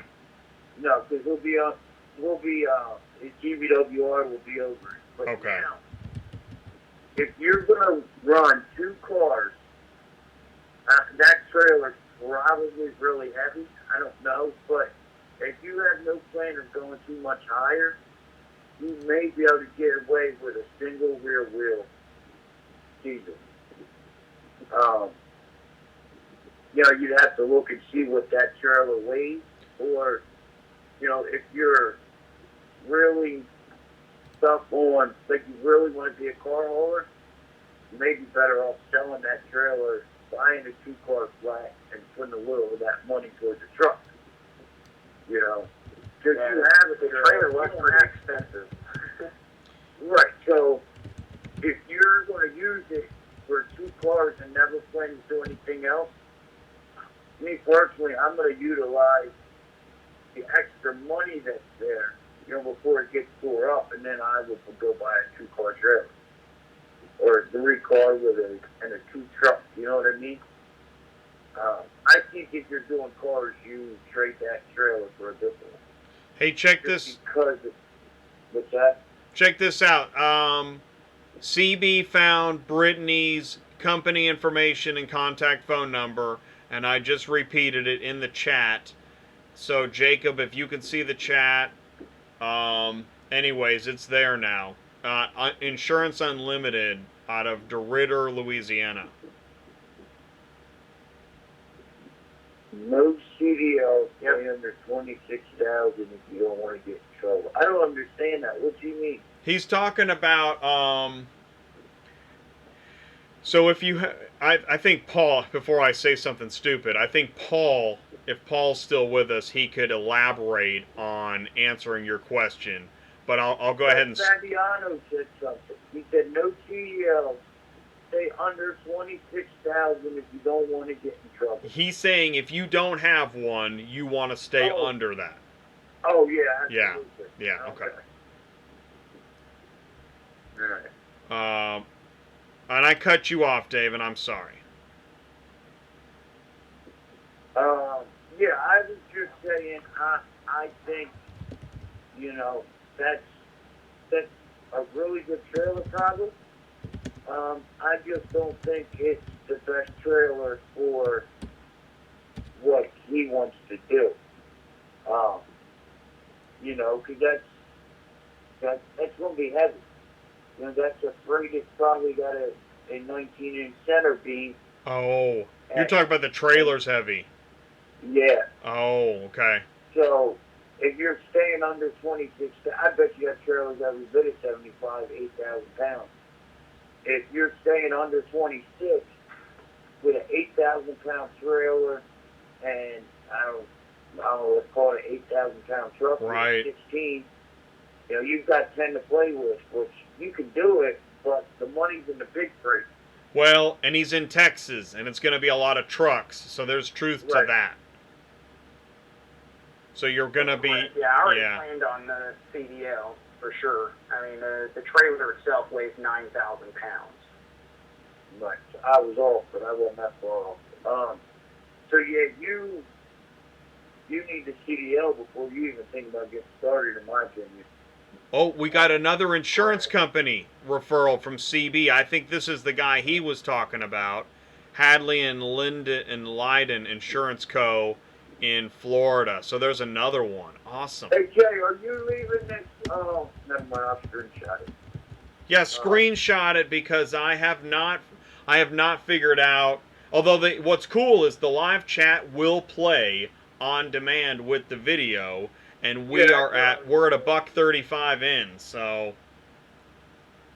Okay, I'll just screenshot it. yeah, screenshot it. Forget about it. Okay. So all right. So what we'll do? Okay, guys, let's do this. This has really been, this is such a good segment, and I knew it was going to be, and I knew it would also go fast. Let's do a couple more questions and try to find an endpoint, but we're not going to rush to it. So, Jacob, did you have another kind of major question, or have we gone through most of yours, or where are we on your list? Yeah, I think the rest of them are a little bit too detailed, a little too far ahead. Okay. At this point, it's, talking about paper versus utilizing technology nowadays in car hauling and transport in general, stuff like that. So you got to go with technology, because that's an easy answer. You got to go with the technology these days. Okay, but you know what? Here we are once again, ladies and gentlemen. Car hauling software. What are you gonna do? I'm still. It's been a tough process for me, but you're an IT guy, so it shouldn't be. But I'm still trying to work Carshipio. I love their idea. I think it's more me than the software. And I will tell you what, Stan is probably the best customer service I've had. I don't know how he deals with me, but he does. And, I give credit where it's due. And, it doesn't matter what time I email him with a problem, he's got an answer. That's awesome. So, for Scipio, I highly recommend. So. Okay. Cool. Yeah, as an IT guy, you'll have no problem there. And what's cool too is that you'll see like some of the major brokers. I gotta say, I mean, I think that the 20 steps to car hauling, I think there's a lot of great information in there. And you'll see with some of the larger brokers, they've also got car hauling software. And I know a guy that actually likes the VTAS system by United Road. Cars arrive, Ready Auto Transport. Here's the list right there. So, that stuff works well. And we're all waiting for Central Dispatch to join us in the ecosystem of improvement. So, don't worry about having missed anything there because I pulled up Central Dispatch. You don't want to do that because that money's going up if that happens. Keep them where they're at. Yeah, keep them where they're at. Right, if they improve anything, it's like a buck a word. Look, you know who's paying for it if they improve it. Hey, we'll deal with what they got. Is Cox Auto a publicly traded company, by the way? I was wondering that. Is that what we're paying? Are we paying for stockholder... are we paying for stockholder golden umbrella stands? Is that what's happening? Oh, we're paying something. Shareholders? We're paying something. Also... Okay, and Fabiano's got... I mean, Texas has a little bit of money. If I was you, I may look at the enclosed market. Because I got a guy I just mentored from... He just started running. Worked with him from the beginning, and I am impressed with the money he's making in closing. He's got a 2-car, but he's only running one at a time right now till he gets comfortable, and then the money's there. His insurance is not too bad, and he's making it work. So, that may be something, and you could probably trade that trailer straight up for an enclosed trailer down that way. There's probably people that had 2 side-by-sides and just bought another one, so now they don't want their enclosed trailer no more, or something like that. Yeah. Yeah. Well, and that's so So, that's the thing. So maybe ultimately he does sell the trailer. right. I mean, that's probably what I would do if I wasn't putting anybody in it, but that's solely because I'm a car guy. If I was doing freight, I'm keeping that, and probably Right. going to try to do the smaller areas with it. So maybe he does maybe that's the other way to go, Jacob. Maybe you're looking more at freight than cars. I don't know. Oh, we I mean, got there's just so many options that not and public. Okay. they all they all have a market. Some better than others, but everything's got a market. You know. Yeah. Huh. So, Okay. Well, unless anybody has anything else to add, I what I want to do before I let you guys go is, Jacob, I want to thank you for allowing us to talk to you and using this conversation as a model for many other conversations that are either happening right now. well, hold on, Jack. Yeah. I'm so sorry, Yeah. but this scares me up. All right, so look, Yeah. CDL requires the gross vehicle weight rating GVWR of the vehicle being towed is in excess of 10,000 pounds. Wrong. It clearly states that it's the GVWR or GVW over 26,000, including a trailer over 10,001 pounds. That is what the law states. You do not, unless you're in California, you do not need a CDL to pull a 10,001 pound trailer. And you know what? George is in California. Oh, is it? Yeah. Okay. Yeah, he is. I just didn't want the wrong. No, that's everybody cool. to get the wrong opinion. And no, and good call. I mean, good. And I happen to know that George is in California, but that's another example where these state laws, state by state. I mean, God love the union, but sometimes there ain't so much union, and you got to know every state. A lot of people believe federal trumps state in the laws, and that's not how it works. No. Federal law is a standard that the state can't be any less. It can be stricter, but it can't be any less. In California, if you have a 1,500 pickup truck with a trailer over 10,001 pounds, you need a CDL. All right. You know, in California, it's wrong. Brian says sell it and get an enclosed trailer. That's interesting. And that's cool because after you guys, we're going to talk to Paul. He's got a 2-car enclosed. Right. So who knows? But I guess what we'll do now is, you know what? We're going to call it the end of this segment. This really has been awesome. Number one, Jacob, again, I want to thank you for coming in and allowing us to kind of pick apart the scenario and do that live here on the show, and then this video is on demand for, I know there will be new car hauling hotshot entrants that are going to watch this video and be glad that they got to watch this and think about how they're going to handle their particular situation. So, Jacob, I really appreciate you coming on the show to do that. When I saw your email, I knew this was going to be great, and it has been. It's really been engaging. And Dave, I want to thank you for imparting knowledge here and talking just in a candid sense and doing what you do. So I really appreciate both of you guys coming on the show. Yeah, no problem. And I got a really interesting one that everybody has an authority is going to want to watch coming up here soon. Oh, yeah. And I'm glad you said that. I want everyone to go ahead, go to YouTube. You know that you can go to youtube.com, and when you get to your search box, go ahead and type in Hotshot Dave, and it'll take you to his channel.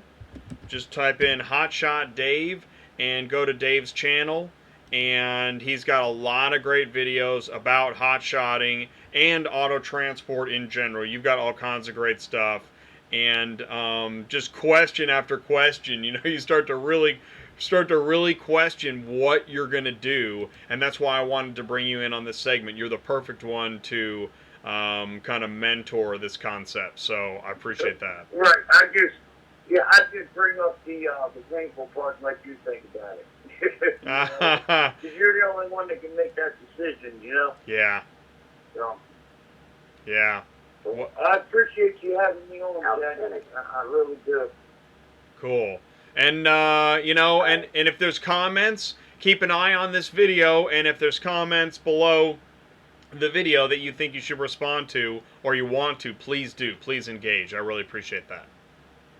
All right, will do, Russ. All right, you guys have a good night. All right, thanks. You too. All right, take care. All right, thanks. Bye. Bye.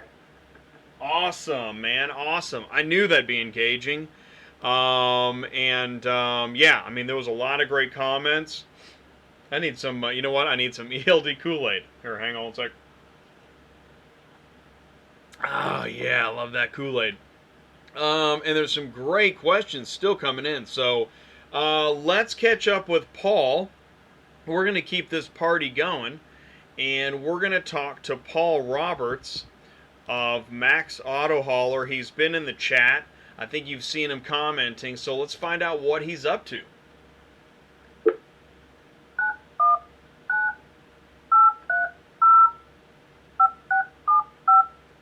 And thank you guys for those insurance referrals. Man, I mean, I could make half the... Get out of here. Ernest again? Ernest Martin, ladies and gentlemen. That is awesome. Hey, Paul, I was just thanking Ernest for another super chat.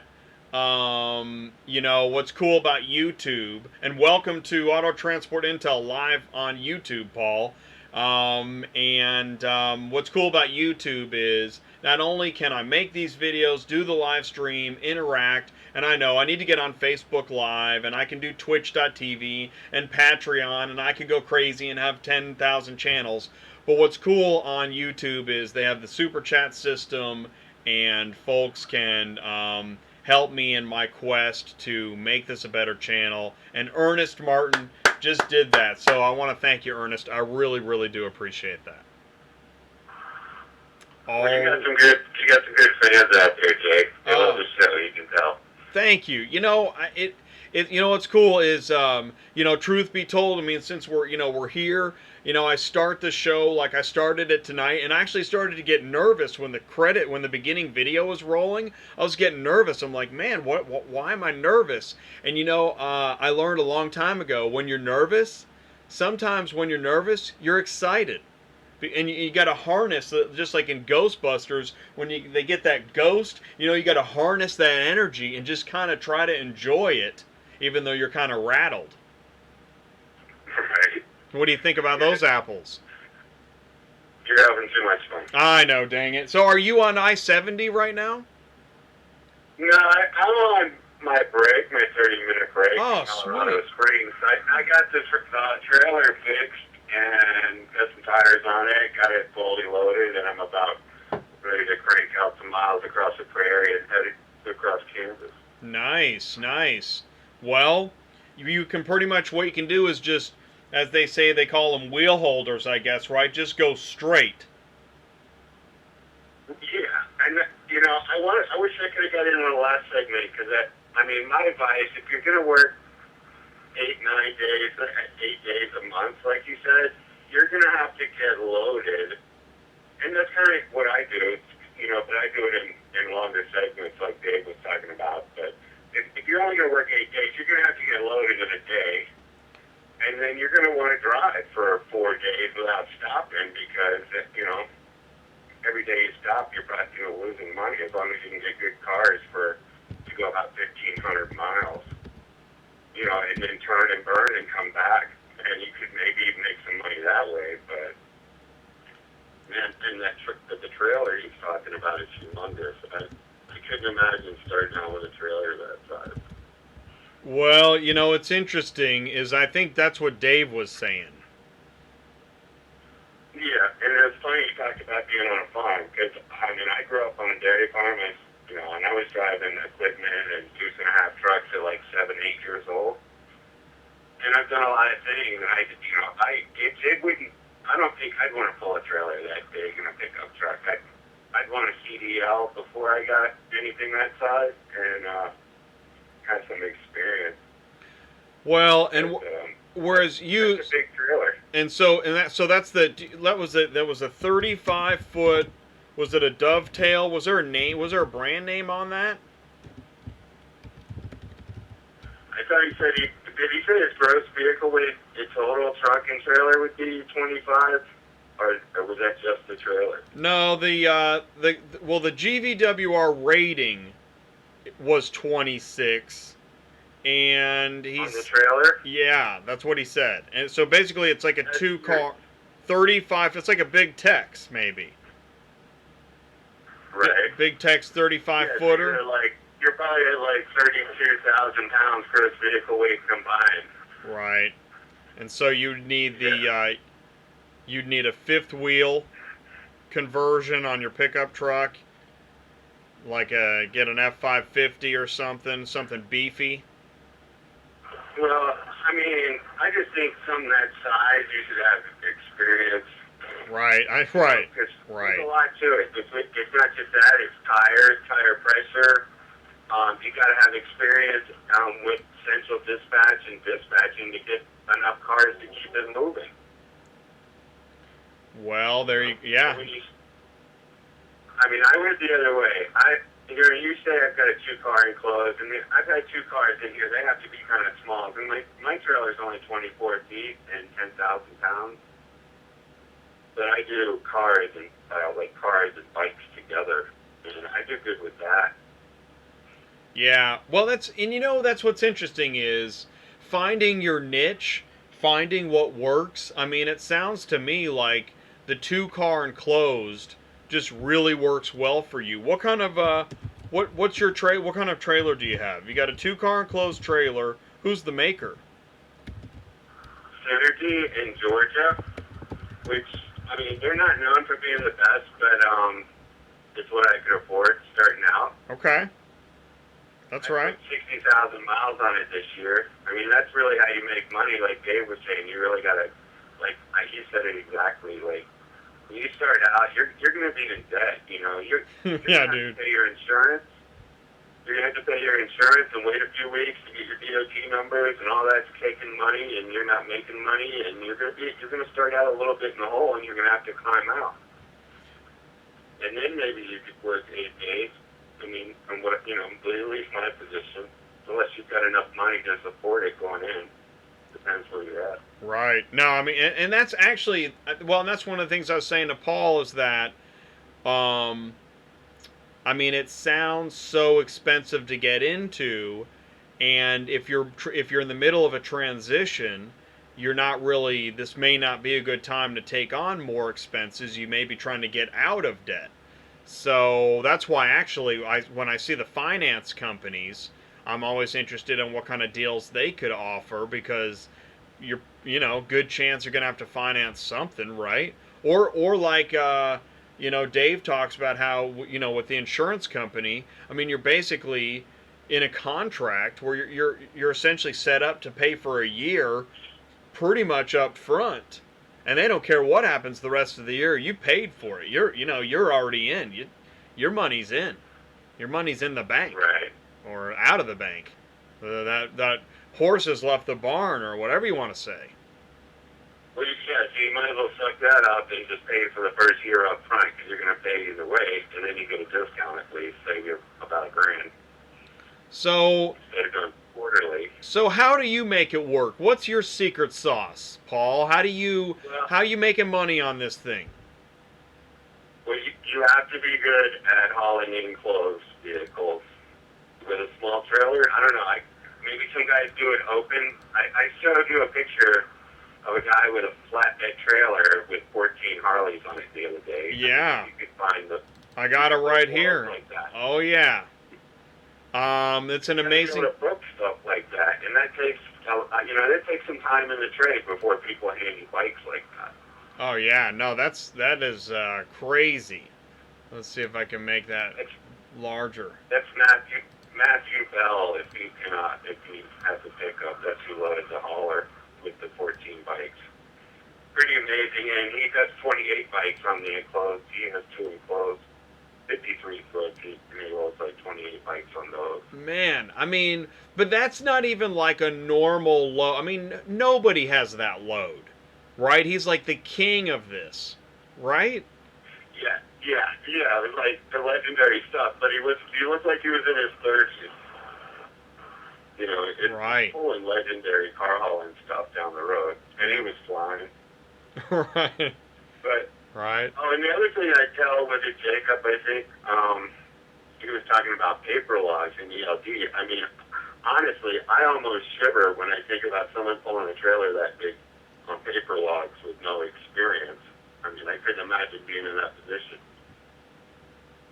The E-log, I would definitely have an E-log. I mean, there's so much to this industry. It's a lot more than just driving or booking loads and bringing the loads in your hauler. When you talk about doing it for yourself, there's a lot of responsibility. You know, and you're literally filing a docket in Washington, D.C. with your business. Dude, a docket.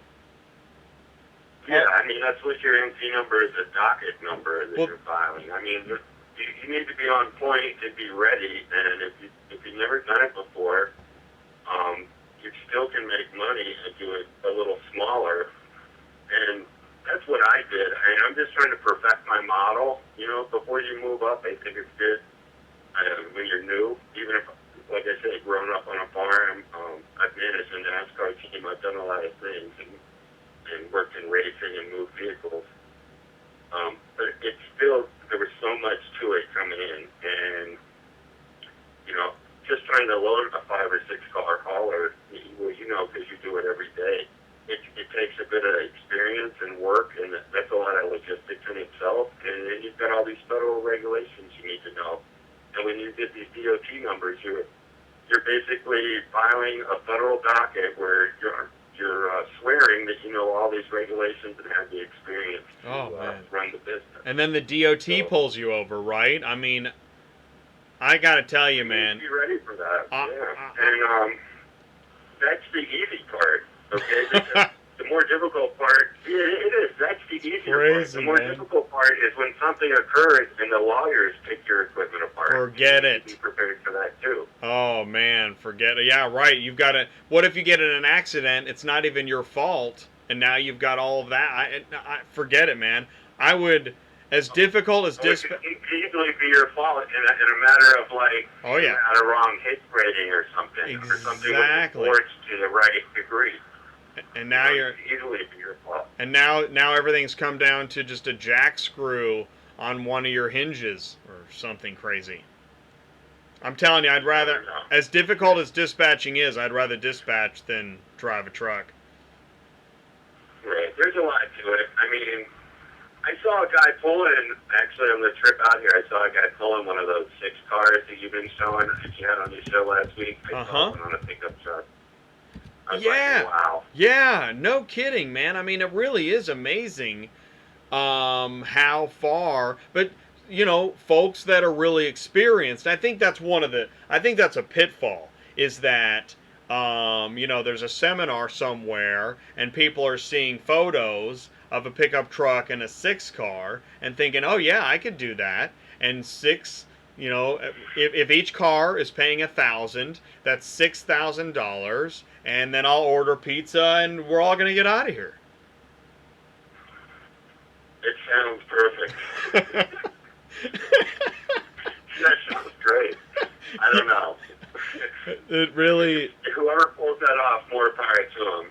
It just seems like if something could go wrong, like you make your own luck, that you might be. And you do. The guys that pull it off are doing something. Well, and that's the thing is, like what you said, you do make your own luck. And you know, getting back to what you're doing, I mean, I think that you found a niche in the 2-car enclosed market, and I mean, because it's tough, dude. You're using Central Dispatch, right? Yeah, I'm building my client. I give everybody a business card that I work with, and it helps be professional. keeps my name out there. So I'm starting to get calls. But yeah, I started on Central over the winter, and mostly, I mean, I was just willing to look at. It's like was saying. A lot of times, I'll just look at the entire country. Yeah. And I'm not trying to make what I want happen. I'm not trying to pick how I make my money. I'm just looking across the whole board and going by price. And I'm looking to see where the best money is in enclosed, especially in motorcycles, because motorcycles make good money if you can rig them in the hauler and be successful with it. So, they're not as heavy. So I'm glad you said that. For the good bikes, and then I try to put really high-end exotic cars in with them and give everything due diligence. So, I mean, I'm on my scratch, knock on wood or whatever, I'm on my 90th load this year with no insurance claims. Awesome, man. That's awesome. Well, that's one thing that with the enclosed trailer, at least you don't have the elements hitting your products, right? Well, yeah, nor would I want that. I mean, that just seems like another level of headache. But I see some, insane, like 9-car loads, 7 truckloads going down the road, and those guys are making really good money. Well, and that's... I like the enclosed market, and like I say, I came from racing, and I've also been a journeyman wireman, so I'm used to working around things and giving it due diligence. Okay. Especially being around electricity, I could turn around and something could shock me and kill me. And car hauling, if you take on the really high-end exotics, like Surge does, you just have to be very, very, you have a little system, and it has to be very minimalist. And you're going to be backing the cars in and out, and they're expensive cars, and a lot of them are low cars. Right.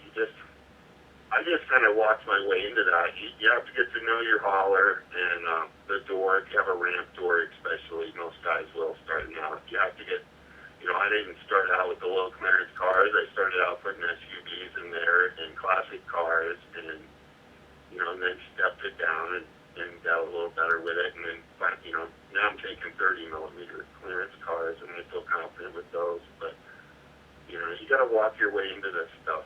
Do you find your and the feds you're going to be talking to the feds, and they're going to expect you to be on point with everything. And when you get these numbers and you take on an authority, that's a serious deal in my opinion. Hey, what ELD do you use?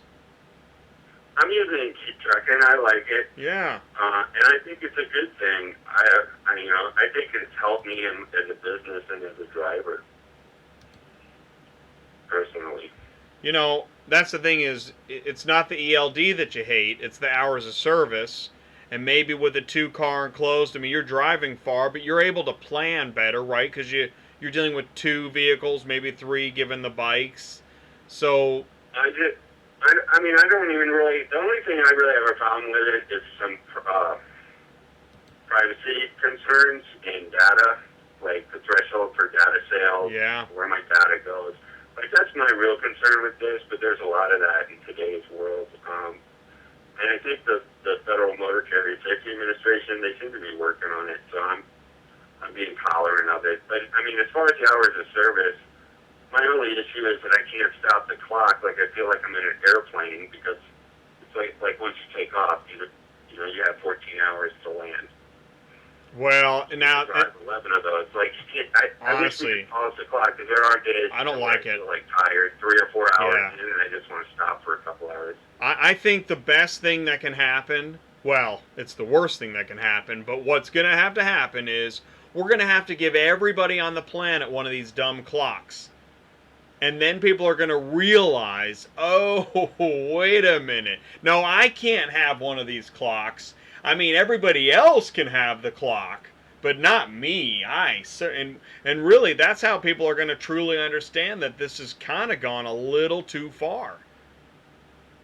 When you micromanage somebody with a clock, good luck with that. I agree to a sense, but as a business owner, looking to have employees and get trucks, I know. I couldn't imagine letting a truck and a driver go out without one. I know. Hey, man, and that's the thing is, that's what's funny is you can look at life as the employee or as the manager, and whoa, suddenly that picture changes. So what's up with that? You know. Hey, question, Paul Roberts, is your trailer gooseneck or bumper pull? Fabiano Santos asks. Mine's bumper pull. Bumper pull. I use weight distribution. I wouldn't use a bumper pull without weight distribution. It just gives you a whole nother level of stability. Okay, that's good. I did run into a broker recently with a United Road. United Road won't let you haul for them unless you have a fifth wheel. United Road won't let you haul for that. Really? Mm-hmm. Wow. Oh, and here's the other thing, Jay, while I'm thinking about this. Okay. Having the small trailer like I have starting out, I can tell, especially with enclosed. I don't know about open cars. Maybe they're more lenient. But when you start talking about picking up somebody's brand new, like, GTR, okay, they want to know who you are and what your experience is. I'm sure they do. Right. So when you're new, one of the tricks is to have a lot of cargo insurance on a small trailer. Yeah. And be able to take those kind of cars. And when you're not loading them into 8-car haulers and 6-car haulers, so they don't feel like it's going to get backed in and out so much, you know, with a small trailer, quicker delivery, you're more likely as a new hauler to get those vehicles. And, you know, but just remember, you know, one oh shit erases 1,000 attaboys. That's a good T-shirt. Yeah. Well, I'm a union guy. It's a union thing, you know, and it does. You know, one oh shit moment with a $300,000 car, man, you know, erases a lot of profit. Yeah, no, that sounds terrible. What was I gonna say? Okay, so are you delivering in St. Louis or picking up in St. Louis? No, I'm loaded now. I'm in Colorado Springs, and my first drop-off is in West Virginia. Oh, okay. And then I'm going to, like, DC metro area with the bikes I have. Cool. And when do you look for loads? Do you feel like you have the ability to look for loads as often as you need to? I've been getting better at it. I mean, as you build, it's gotten easier. And, you know, like, I'm able to book a week, you know, 5, 6, 7, 8 days in advance sometimes. Wow. But not starting out, yeah, it was definitely a scramble. Well, you know what I want. You're lucky to even know how to load everything and get the brokers, and they all want certificates starting out. You got to figure all that out. Totally, yeah. That's a whole nother hassle. Oh, I know. You gotta promise the moon and deliver the sky. What was I gonna say? Oh, darn it, I lost my thought. It was something about loads and loading. You were saying that you were able to book 8 days ahead. Here's what it is. Are you also booking a lot of open cars with, I mean, I know you're enclosed, but are you able to focus on enclosed only vehicles that pay better? No. Right, you got to fill in with some of the others. The market, in my opinion, isn't really like that right now. And there's some open listed cars that really deserve enclosed hauling. For sure. But I think some of the dealers, especially, they're willing to pay decent prices and list on the board. They want to move now because their clients want the car now. They might list it as an open, but you'll see it for $1.25, $1.30 a mile sometimes, running decent mileage. I know. You know, so I literally separate it by price. I just look to see where the money's at, and I try to go there. You know, so if the money's going to take me to Dallas today, I'm going to end up in Dallas. I just want to make sure I can get out of Dallas. Exactly. That's right, and that's kind of one of the secrets, right? Is let the cars dictate where you're going to go. Right. It just because the money's great going west doesn't mean it's great coming east. Well, exactly. And I'll tell you what I laugh about how if I see something good and when I get asked how's the backhaul, I often say, because it's true, even if I saw something good in the backhaul doesn't mean I could get it. But, I mean, do you take a risk? Do you go to Sioux Falls without knowing if there's a good load coming out? Actually, maybe. You know what I mean? Because if everybody's going if everybody's going to Atlanta, what's going to happen to the rates? Right. I mean, there's a lot to it. There is a lot to it. There really is. And so it's nice to visit Florida, but it's hard to leave. Right. Well, you know what's interesting? I was looking at cars out of Florida today for a driver. Man, it's like the best I've ever seen. And so people that are talking about rates are great right now, no doubt. I saw a long list of better rates than normal today. And I was really surprised. And I don't know if it's the summer, if it's ELD, if it's that Infinity Wars is playing at a theater near you. Right. I think a lot of it's the ELDs have knocked the hours back and forced people to time manage better. They used to be able to cut corners. Now you really have to be on top of everything in the truck and be prepared. And there's a lot of new rules. And there's a lot of rules being enforced that maybe people didn't even realize were rules on paper. So it's just back available truck hours, and everybody's busy, and the economy's up. And if you look at the housing market, the housing is doing well, and cars usually follow that. And the hours have been reduced a little bit, and the market's improved. So I think that's part of it. yeah, no, I mean, it seems to be directly tied to the ELD. I don't think there's any way to truly get around some of that fact, because it's just the industry was already hard and now it's harder. So I think it's a good thing overall, though. I mean, like as a company owner, I wouldn't want to send out $250,000 vehicles and 8-car enclosed haulers without the person having an ELD. I just know the heart, as I started to agree with you, and then I realized how I might be half crazy to do that, because the problem is reality.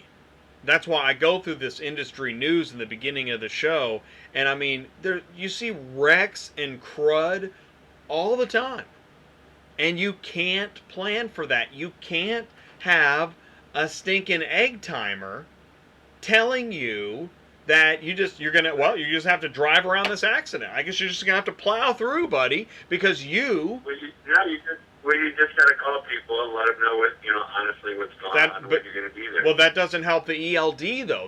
That's how it used to work. You used to have that headache. Now you literally have a device telling you you're screwing up by being in this traffic. I know, I get on this tangent. I hate this thing. Let's get out of this ELD crud. I want to ask you about motorcycles. But let me say this. Yes. Though, because I've never used a paper log in my life. I got my authority December 1st. Yeah. So I've been using Keep Trucking since day one. And Keep Trucking's great. I've managed 60,000 miles across 34 states and about 90 loads since I started. December 1st. And actually, I mean, they are. You can turn miles with an ELD. You can, and I'll tell you what. It's almost like anything else. At some point, you have to go ahead and say, okay, starting now, everything has changed, because anybody getting into car hauling now won't know the difference, right? It's like once we had remote controls with our televisions. People don't remember walking across the room and turning the dang dial to one of the other 3 channels. I just figure whatever information we're all worried about with the ELD, they're already getting out of RFID chips in our tires. That's the way I look at life. I got 2 transponders in my truck. Right. So I'm already monitored, and they have to monitor. It's a $700 billion a year industry. It's one of the most important industries in the United States, and they have to monitor it. It's under federal control. You're filing a docket with your NC number. I mean, you're almost basically acting as an agent as a carrier. You're basically an agent for the federal government,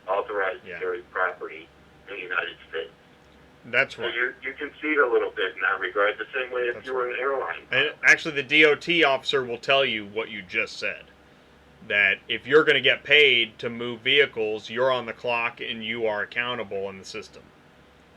I think that's part of being a professional. Yeah, no, I agree. It's not the privacy thing that bothers me. It's the lack of reality and control. But motorcycles. As a final thought, because we're going to wrap it up here in a couple minutes, what's the secret to moving motorcycles right? Do you need brackets? Do you have to have a bunch of straps? I mean, what's the... And I know open versus enclosed is different, but I don't know many people that move motorcycles. Right. Well, I mean, there's lots of ways to do it. And obviously, the way Matt Bell did it on the flatbed was one of the simplest and easiest ways. And it's a good way to secure a bike is to have it on the kickstand, like, and facing the direction of braking. But that's also a good way to hurt the kickstand. I mean, I wouldn't recommend that method with like a $100,000 show bike that has every part painted. So what I do, let's say I get a show bike, I'm going to use a carriage for the front tire. Okay, carriage. Strap. I'll just put a little band around the rim to make sure it stays in the carriage. You gotta watch that. And then I actually run a piece of E-track under the rear tire, and if it'll let me, usually the nice bikes are on airbags now, but if they have room, I'll get it over the tire strap on the rear wheel, and have the front of the carriage. And, you know, sometimes these things look like eggs. I mean, if every part on the bike is painted, I might just do that, and then stop a lot and drive gingerly, and just make sure that over the wheel strap's secured. And that would actually hold the bike. And then I don't really have to touch it because since it's entirely painted.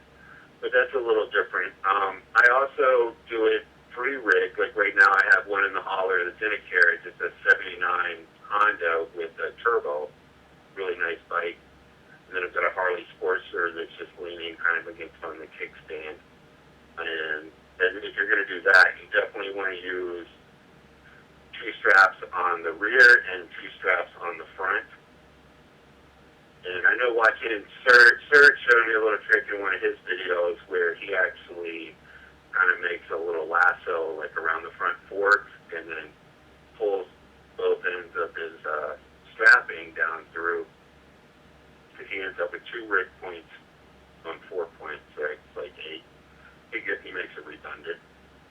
Cool. Does that make sense? Well, so, I mean, it takes a little extra...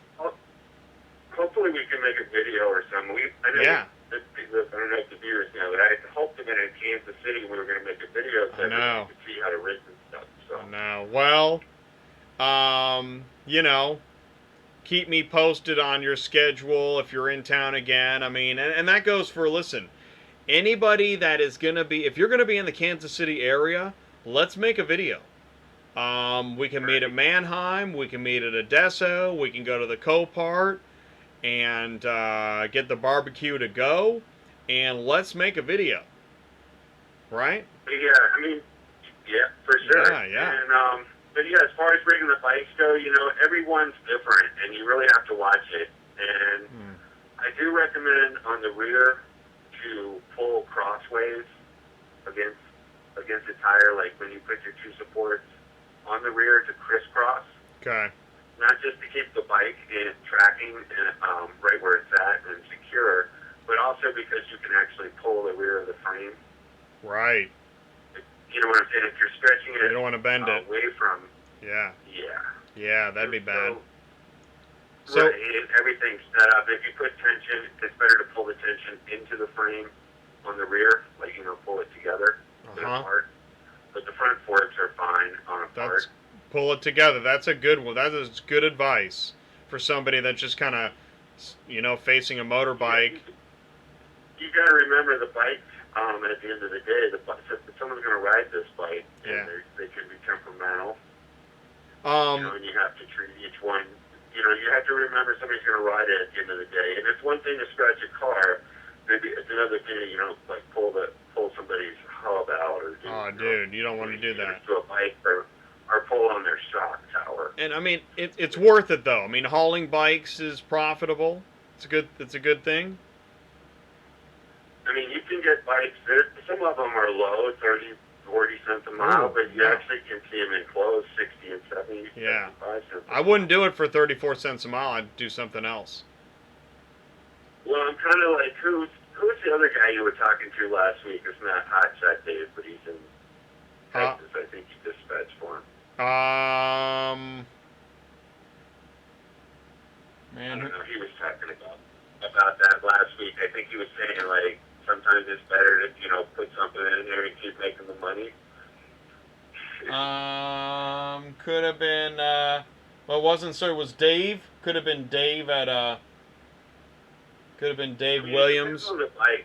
It depends on the bike, Yeah. And I look at it as liability too. I'm definitely not going to take on a lot of liability Yeah. for pennies on the dollar. Exactly. Right? But if I can see it, or if it's a small bike like a little Honda 600 or something, and it's really not worth much, I can see someone's just trying to move it pretty legit, and the broker's not just killing me, I'll probably take it. But if it's worth 30 grand and they're trying to move it for 25 cents a mile, that's definitely not going to happen. Yeah. Exactly. Exactly. I mean, that's the thing is that I think Hotshot Dave in his last video said he basically sets his filter at 60 cents, and he's just not going to see anything below that. 60 cents, I don't know. For a 2-car, that's reasonable. 60 cents a mile is a minimum. Something to think about. Well, you can do that. There's every situation is different, just like Yeah. every vehicle is different. That's right. The way every load you put together pulls differently. Like, every trip's different. And, a lot of times, especially when you're new, at least for me, I did pretty well planning my way out somewhere, but it was always harder coming back. And that's when, the loads like that would occur where you're trying to still make a little bit. But as you get better and you can plan a full route out and back and have the whole thing booked and figure out where your money's at, sure. But if you're out, if you're just happening up in Savannah for some reason because you didn't realize the prices were bad there. And it's interesting. So you're just stuck in Savannah. Right. Well, and so I think a couple things there is, as everyone says, know your numbers. Know Right. what you've gotta make as your break-even point. Every business has to know their break-even point, and then where you're going to make your profit. And in car hauling, the other one would be, make sure if you're going to an area you haven't been before, check the backhaul, check the weather map of where loads are going, check with somebody else. You can email me, or you could be found and contacted on Facebook, but sometimes just asking somebody, hey, if I end up in Savannah, is there an area that's better for me to try to go to get to from Savannah, or can I get from Savannah to Seattle, Washington easily? And the answer to that would be no. Right. I don't think you can get to Seattle from Savannah. But so I mean, those are all pieces, but it sounds to me like you like this fits in Hotshot Car Hauling in my mind. A 2-car enclosed, again a smaller rig. I mean, are you going to grow? Is your goal to get bigger over time, or are you going to stay with this kind of setup? I'm going to get bigger. I want a 53-foot hauler. I'm trying to build a enclosed swing and ramp loader. Enclosed, of course, yeah. Like Surge, right? Pulling in the open. I mean, the open thing's tempted. I think hopefully someday, if I can keep being successful, I can see having an open hauler running the Eastern Seaboard with a driver in it or something, but I don't want to mess with it. But I like the enclosed.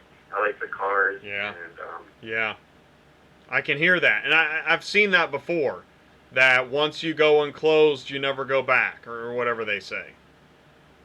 Right. I also like my clients, and I want them to have, good service, and there's a lot of different kinds of people out here. And like I said, I try to take this stuff serious. Cool. I try to be professional, and I respect what these people want to do with the cars I haul and why they have them. That's cool, man. I think that's important. So that is. I'm trying to grow. I'm doing everything kind of on a budget and the best I can. So they won't. I don't know if most people know this, but they won't even sell you, even if you had the credit, Jay. They won't even finance you like a big rig hauler, like everybody wants, like if they win the lottery or whatever. Like they won't even finance you that, even if you had like a 750 credit rating without 2 years in this industry. Wow. Yeah, they're not gonna.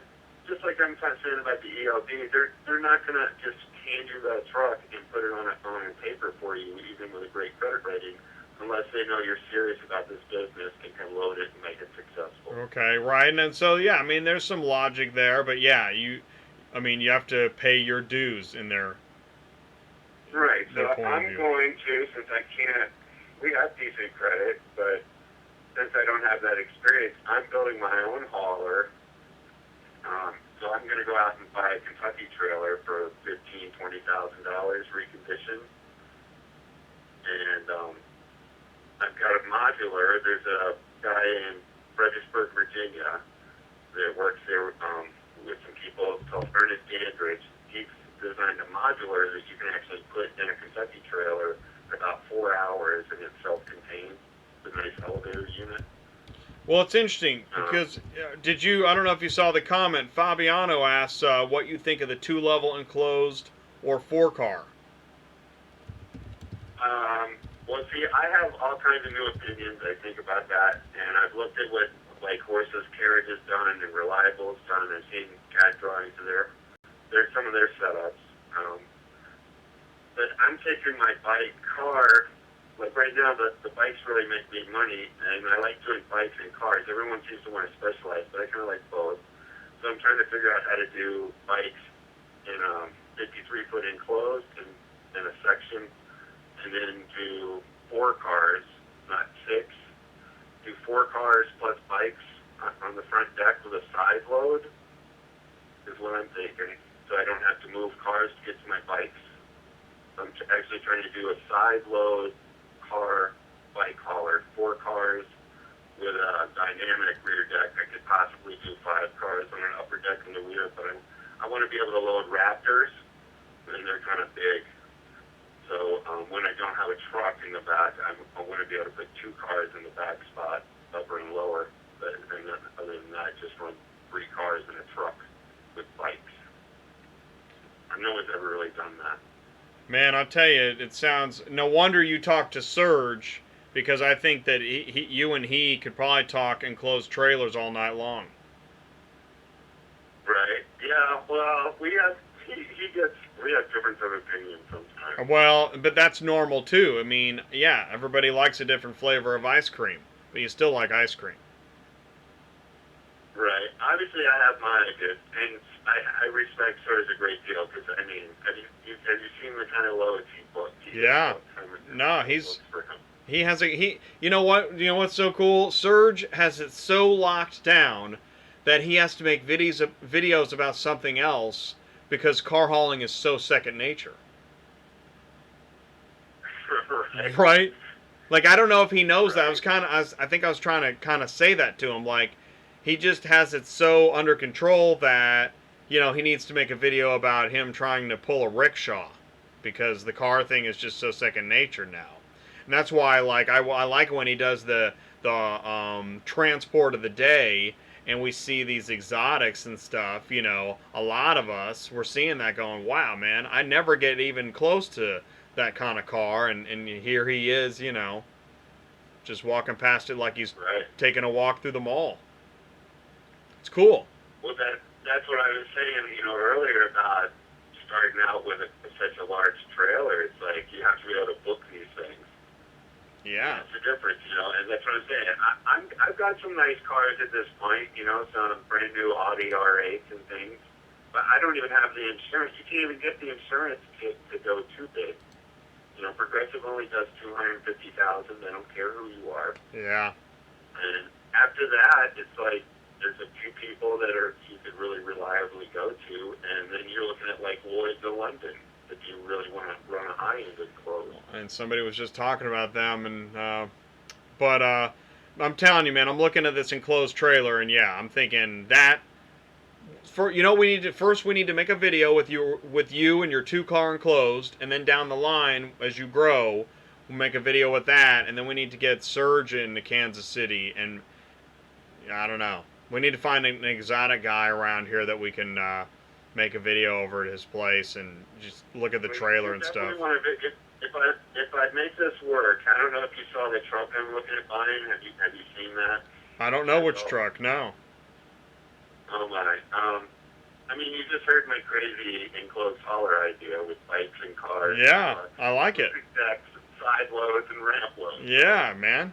So imagine that we're looking at a Peterbilt 379 chassis that had the cab removed and an old Peterbilt cab over body put on top of it with a 13-foot cargo box behind it that I can also do more motorcycles on.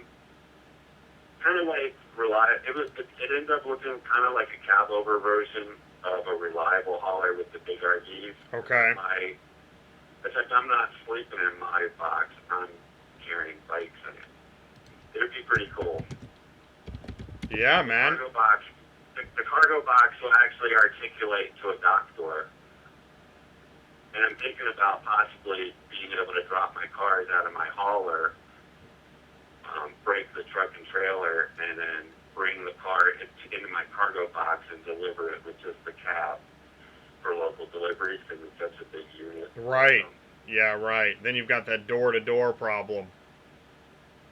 Right. I'm trying to solve all that. Yeah. Yeah. Good luck with that. It's a 305 inch wheelbase cab over though, so it's still big even without the trailer. For sure. Yeah, but it'll be fun if I get it moving. Cool, man. It sounds awesome. You know what else I was thinking? I was coming through Texas the other day, and I'm surprised, or maybe somebody does this, but I've never heard of it. I'm surprised nobody's loading their 6 and 8 car, well, not an 8 car, but a 6 car hauler on the East Coast and doing like J.B. Hunt and these big boys do and putting it on a train and just training it across to Seattle and flying to Seattle and just basically run a truck, grab your trailer, and deliver. Pick up, put it back on a train, and come back to you. Man, Paul, you can't put it on a train, man. Why not? It probably rides better on a train. Does anybody do intermodal car hauling? Because I'm thinking about it. I mean, that's a really, dude, I don't know. That's awesome, dude. That's the way to, because here's what you got to do is, as you think about intermodal car hauling, figure out how you can work with Uber and Amazon in the future. Maybe. I'm just, I'm just saying, if you want to get futuristic, let's go there, man. Because I mean, it's not that futuristic though. That's just, have you seen the amount of truck trailers on trains lately? It's crazy. I have not, man. Dude, if you see it, take some photos, will you? I think I took some. If you go on my page, you might see it. Great. Yeah. No, I honestly haven't seen that. As you can tell. Railroad's picking up the slack, like you're saying, the ELD and all this. Railroad's like stepping up right now. And coming through Texas, I felt so much of it. I was like, why don't I have a car hauler on this train? And it kind of makes sense, It depends what they price it at. I haven't called them yet. Well, according to here we go. Oh, yeah, you know what? It's interesting. Yeah, there's a guy I work with. Here we can see there's a train. Actually, this is, here's an auto rack. I mean, you can't see the video, but yes, there are enclosed train cars carrying vehicles similar to like... Well, that's train cars, though. That was I'm talking about like booking as a third party, on rail. Booking onto a carrier. Yeah. Well, I don't know, man, but with the C trailers, you can stack them and do two. That would be insane. I don't know, but I like what you're talking about. It sounds interesting. Right. Yeah. You never know. Keep me posted. Right. Exactly. Right now, I'm just in a pickup truck with a little 24-foot trailer. I got big dreams, but it takes a lot of work to get from A to B. Here we go. We're 2.5 hours into the show, and we're about to end, but Elwood Williams says he's trying to become a car hauler with a new CDL, but insurance is crazy high. How does he get into the industry?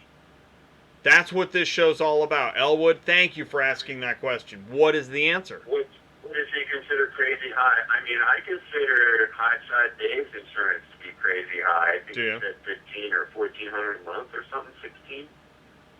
I'm paying about 8. Maybe that's because I have a smaller trailer, and But I also brought racing experience and a lot of car hauling from that. They gave me a little credit for that, I think, which helped. But I'm only paying about 800 a month. Oh, that's not bad. No, that's not bad at all. I'm So typing. that's another advantage of going smaller. I think the more, especially when you're Progressive will probably insure you as a new carrier, a new guy, coming in with a big, like, 5-car trailer with a pickup truck. But I think the price is going to reflect their opinion of it, and you probably pay a lot more. And you're carrying a lot more liability. So you probably should. If that makes sense. Well, 26K down payment? Oh my God, there's no way. all right, so we got a thumbs down on 26K down payment. What is a reasonable down payment? What size car haul are we talking about, Elwood? We talking about a wedge? What's he paying 26K for? Are we talking like $1 million Lloyd's of London policy on an enclosed or something? So, Or a 3-car wedge? questions, Elwood, are we're wondering what size trailer. That's definitely something we're wondering. And then he's saying he's willing to do 10,000 most. So I'm assuming he's talking about two car, 3-car. I mean, with my setup, 10,000 would pays my insurance for the year. Email me. Cool. Cool. The one and only, man. Awesome, man. Yeah. See if you can get Elwood some more information. That's cool. And I'll tell you what, one and only in Elwood, I smell an episode coming where we talk. Maybe we could do that. Can we do that next week, maybe? Let me know. Send me an email, autotransportintel@gmail.com, and keep me posted on that. So that's interesting. And also, yeah, Elwood, you might want to go to autotransportintel.com and read the Auto Transport Business Startup 20 Steps to Get into Car Hauling. That'll help you think about some of the other strategic aspects, licensing. I mean, obviously, we're talking about insurance and some of the videos that have already happened. We're talking about truck and trailer combinations. And that's why we're talking about hot shotting tonight. I mean, people are asking every day, how do they get into car hauling? How do I get into this glamorous industry, Paul? How? Well, you just have to have a lot of motivation and be ready to work. Yeah. I ended up here. I don't know if you ever heard my story, but I didn't plan to be here. It's just where I ended up. Hey, that is. It's like you said the other day. It's like, I don't know where the idea came from to be a car hauler, but it's out there. Yeah. So I actually ended up needing to work because we had some issues with another business, and started on a new ship with a tow dolly. I went out and spent $1,000 on a tow dolly and started booking loads on new ship, and did that until they stepped in and told me I needed my own authority if I was going to keep running interstate loads, which that was probably the best thing that ever happened to me, because that's I got to this point. Well, and I've actually heard that story before with tow dollies or one car, U-ship. But the truth is, I mean, you have a mechanical background. Like you said, you worked with race cars, right? I mean, I've built cars, right. Race cars from tube steel that run SPO and GT1 and set track records. I've also worked as an electrician in the auto industry for Ford and Chevy, and back when Pontiac was around. So I know how they're produced now, and I know the old ways of how they were produced. And I grew up around a farm that had 300 cars in various stages of rust. Some of them ran, some of them didn't. So I had a lot of experience, and that's what I'm saying. Even with all the experience I've had across my lifetime, it's really takes all of that to be doing what I'm doing today. I think it's hard to just jump into, and it's not like you can't get moving. moving. I just don't know if I'd start at like 25,999 pounds day one. But What? some people could probably do it. Right. Some people can, and you know, some people are just really made for the road and traveling. But I know I really believe that the mechanical background is a big part of it. I mean, I don't work on cars, and I don't. So I think that's one of the reasons why I wouldn't want to be a driver. Just because I don't think I Right. could I mean, handle the problems, the physical there's problems. so many. There's so many components to car hauling, from dispatching, booking the loads, having the experience, knowing how to talk around people when they don't want you to get the load, getting paid, to the mechanical parts, Licensing, to the DOT. you've got lawyer components, God, totally. civil matters, getting paid, and how you write terms and contracts, and how you deal with your client It's a serious in a business. respectable manner. Yeah, and then you've got really tough vendors. I mean, brokers, dealers. Uh, gosh, I mean, Right. this is a tough industry to navigate. Well, yeah, most people, if they didn't book directly through you and you get it through a broker, I mean, you've got your good brokers and you figure out who they are, but most of the time you're showing up to someone's house and they have completely different expectations of what's going on than you do. Totally. Because some broker told them so. And we live in a world where people will look for the angles of how to get one over on you, right? I'm sure you run into situations where you know that you have to tread lightly to get through this profitably.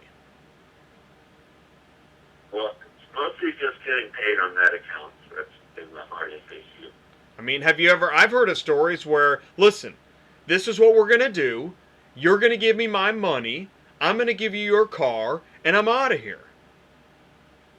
Right. I mean, in my case, maybe I don't experience too much of that, but I've also been on executive committees for a national party and done some political stuff on the back end. So I'm pretty good in civil matters and knowing where my boundaries are and trying to be respectful. And that's a whole definite another component. Good call.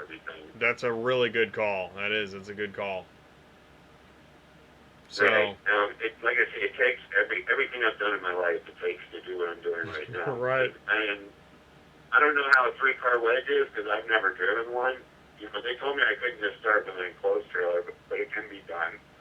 But you definitely have to be good with people, not to treat everyone the same. In my case, I've worked in racing, and I've worked around so many millionaires that, so I've seen that you have to be able to experience the occasions where everyone in the room has all kinds of money, so everyone's a VIP today, so you know what I mean? I like what... You have to be able to do that respectfully without kissing their ass or walking on their toes. I like what you just said. You use all the experience that you've ever had to do what you're doing now. And I think that's kind of where we're all trying to get to, is that can I do something that utilizes most of the experience that I currently have? And it's interesting that you say that, because honestly, that's what I feel is happening right now with this show. That's why I'm doing this show. The one and only said he loves helping people and seeing people become successful.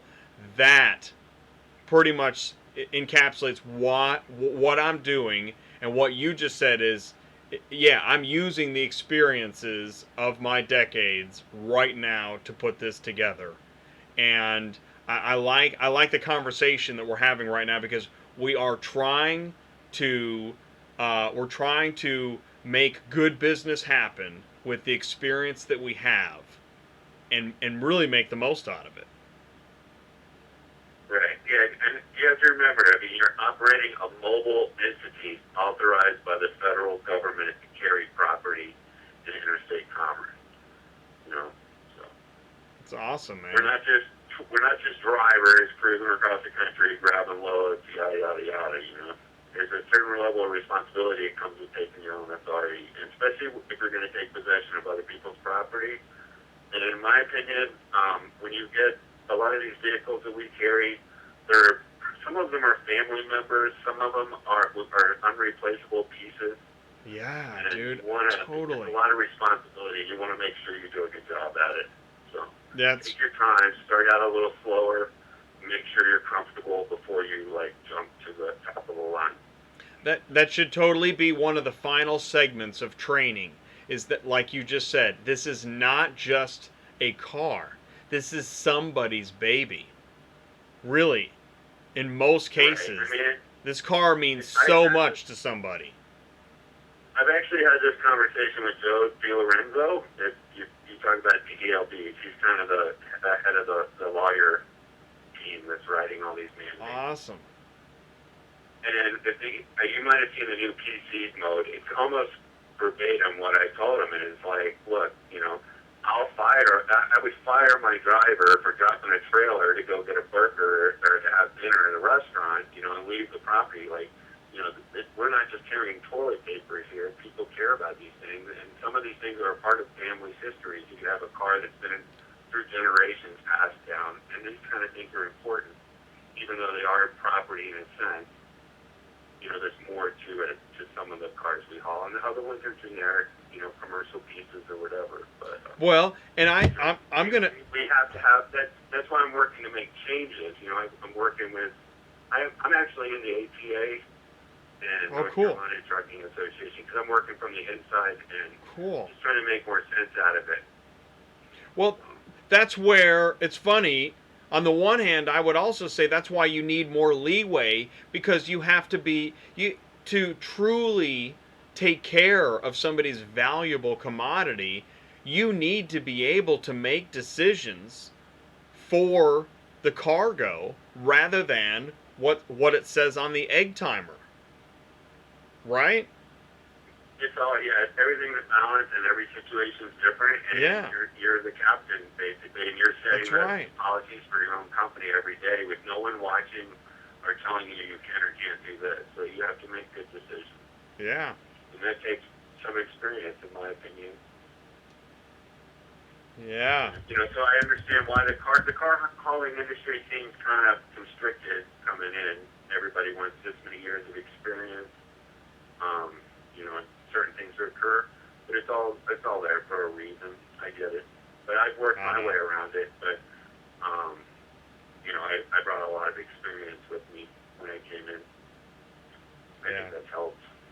That, and like I said, having a lot of cargo insurance on a small trailer certainly helps talk a lot of cars into my hauler. And once you get the right cars in your hauler and people start seeing some of that, it's a lot easier to keep them moving. Here's a question. Do that long enough. Do that long enough, next thing you know, you're a certified car hauler. When you started, did you already have some of the equipment? Like, did you have a truck? You talked about the tow dolly, but did you already have anything, or did you have to start from scratch? We bought 17-year-old 2001 F-250 for $8,000 that has like 90,000 miles.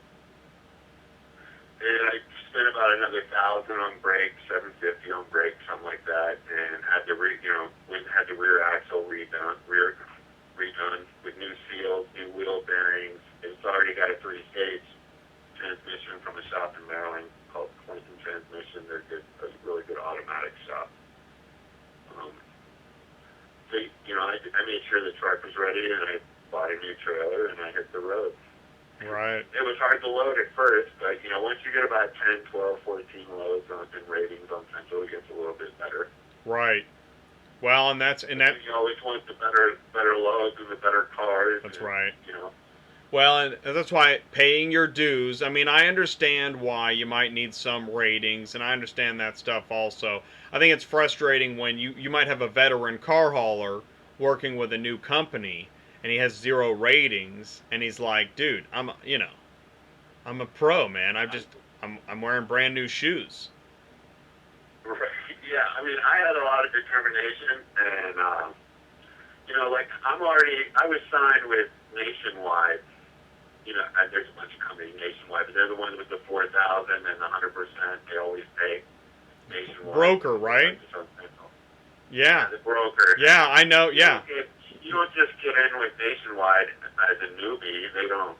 doing newbies. But with my high cargo insurance and a couple good hauls and a little gift of gab and my little trailer, and them needing car haulers, I was able to convince, them to, they've got my cert. They gave me we don't sign anybody on for a year, and I was like, look, I'm hauling this car, you're going to go back there and fix it, you need it hauled, and he knew he needed it hauled. And, you have to be very determined, especially starting out. You do. You do. You do. And that's where, I think that's why Hotshot Dave is, getting back to talking about Jacob, that if you're constricted by, a certain amount of time frame to put into the industry, you're going to be, I think you're going to feel like, it's like a stop and start situation where you're trying to build that momentum, but you got such a strong constraint that you can't be constrained in this industry to truly build the momentum and build your business. Right. And mechanics are important, like you're saying, because if you are successful building your business and you're getting these loads and you're out here on the road and you're running through Indiana where the roads are so bad you can't drink coffee. And you're driving, in my case, I'm driving a big shaking box everywhere I go. Shakes everywhere. You know what? And it's low, because I'm a car hauler, so it's low to the ground, and wants to scrape everything, and constantly putting all your equipment together and keep on track. Yeah, dude. You're like the road warrior. Yeah. Yeah. Oh, man. You're in a constant state of rebuilding everything, that's for sure. Right. Well, that's the thing, is it's like being a bicyclist. I mean, you're carrying everything you own, and you're constantly maintaining your equipment.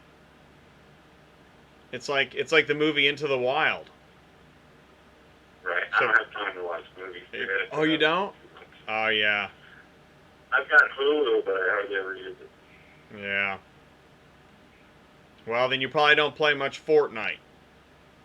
I mean, I'm talking all this game, but I haven't hauled a Ferrari yet. Okay, I haven't hauled a Lamborghini yet. Well, I want to. It's coming. Serge hauls them like every day. I know. He really does. Maybe you can. I mean, I don't know. Maybe do you see him very often? Maybe do you guys cross paths very often? Can you piggyback? I do. Yeah, I'm sure. Yeah, so he said he's down. It's always nice to get out of the truck for a minute and share coffee with somebody. Absolutely. Did you know that he's in Texas right now? He said it was raining in San Antonio. He told me that earlier. Oh man, I got hit with like quarter-size hail earlier. So where were you? You were in Colorado when you got hailed on? Yeah. I thought you were in Kansas for sure. And then all of a sudden, I thought I was going to break my windshield. It was so bad. I was ready for an insurance. That's oh man, not the lawyers again. Right. I'm pretty good with the lawyers though. Yeah, that's good, man. That is a good skill. Did you hear my story about Helen Waite and Progressive? How what? Helen Waite, when I told Progressive the Helen Waite story. No. I almost had a claim one time. Almost. Progressive seemed to want to push it on me, even though the client and I had it handled. And they just kept calling and calling and calling for information. So finally, I told Progressive that I hired someone to handle filling out all the paperwork for the claims that would never be filed. And her name was Helen Waite. So I told Progressive if they wanted me to file all the paperwork for the claim that was never going to be processed, that they could go to Helen Waite. That is awesome, man. Yeah, I didn't hear back from him after that point. Helen Waite. Oh my god. That is smooth, man. Paperwork. You know what? If they're going to process, I'm an ethical businessman. I would be glad to, give them 4 hours. Dude, filling out papers. Honestly, listen, I've been around attorneys, and that sounds like something an attorney would say to another attorney. Well, that's that's what I'm with a saying. total straight He's a face. lawyer. Like, He's a lawyer in civil, and it's part of one of the components of having your authority. I'm gonna write down the phone number to Helen Waite, Helen Way. and I'm gonna hand it to you, and you can mark it as an exhibit. And I'm expecting your client to contact Helen Waite and then get back to me. We should start a website. I thought we should start a website where Helen Waite, you can hire. Oh man, I have. Phone calls you need to. That is awesome. HelenWaite.com. I love it. That'd be awesome. That would be awesome. Helen Waite Transport. Right. Helen Waite Yeah. Brokering. It's a brokering company. Helen Waite. And they want 30 days. Exactly. It's a repo lot. Helen Waite Repo. You know, the repo thing and the tow. I think we're crazy to be car haulers because you know you could get a tow truck and sit at the house and probably do 40 grand Dude, a month. you Pick up cars to get stuck in your impound lot and start a car lot and sell them. in car hauling, you've literally chosen to hang out with some of the most difficult people to work with. Repo, tow yards, lawyers, brokers, car dealers. Are you kidding? I know. It's like a I love Tarantino it. movie. I love it though, and like I was saying earlier, I guess I do it for my clients because I like, you know, I appreciate what they're trying to do too, and I love the cars. And that's the thing is, So that's people love cars. So it is, man. It is one wild ecosystem, dude. It really is. I want crazy. to carry the long tail Porsche that won in the '68 Daytona kind of stuff. You know, I want the best cars, and I want the ones that are like, you know, fragile eggs that you don't want to ever have an insurance claim to. Oh, You know, I like making sure that, you know, I like being a part of a car's history, and there's already some cars I've established, like the 39 Mercury. There's a 39 Mercury 99A that I haul, and you know, they call me every time that car moves, and I like being a part of the car's history. Nice. That's a big deal for me. Well, and you know what's cool is, let's choose that sleek one right there. I was talking to my friend Ty, and he was really talking about, you know, some of these cars, what they mean not just to people, but to history. I mean, it's intense. You know, like, I think if you talk to a car collector, they probably, you know, a car collector or a wine collector, I mean, the passion for that object, that thing, it's more than a thing. It's a part of who they are. It's a part of their identity. I mean, it's intense, man. It's part of why we enjoy life, you know, some of the things we enjoy, and I respect that. Yeah. No, it's cool, man. I just pulled up another 39 Mercury. This thing's beautiful. Gosh. Yeah. Makes me think of like the Great Gatsby and stuff. I mean, it's culture, man. Serious. The first time I hauled that car, it came out of Florida, and it's got a 6-volt electrical, so that's a little different. You have to be aware of stuff like that. Right. Again. And I carried it up to the mountains at 17 degrees. That car is still original. Wow. It's had some restoration and paint or whatever, but it's still on a 6-volt electrical with the original motor. And I carried it from Florida at 70 degrees up to the mountains at like 17 degrees with a 6-volt system, and had to start it and all that. You know, some of that stuff takes skill and presence to do, and right. It's an honor if you know, with something like that, you get something like that running, you feel accomplished. I love that kind of stuff. Yeah, no, and that's why you've got to be, I think you've got to be mechanically inclined, or you're going to be learning more about mechanical inclination to truly navigate car hauling, transportation. You know, maybe you could haul pipes and stuff and wood and stuff without knowing too much, but you still have to know your truck. Right, and well, I mean, there's some shoot the fish in the barrel kind of advice. I mean, especially to enclose, like you know, obviously, you want an E-track system, or well, it doesn't have to be E-track, but you definitely want over-the-wheel strapping. Right. If you're gonna get the good cars, and like I was saying earlier about the motorcycles, you could literally. There is a $100,000 motorcycle show bike that I'm hauling. Everything's painted, so I can literally do an over-the-wheel strap with a front tire carriage, and haul the bike.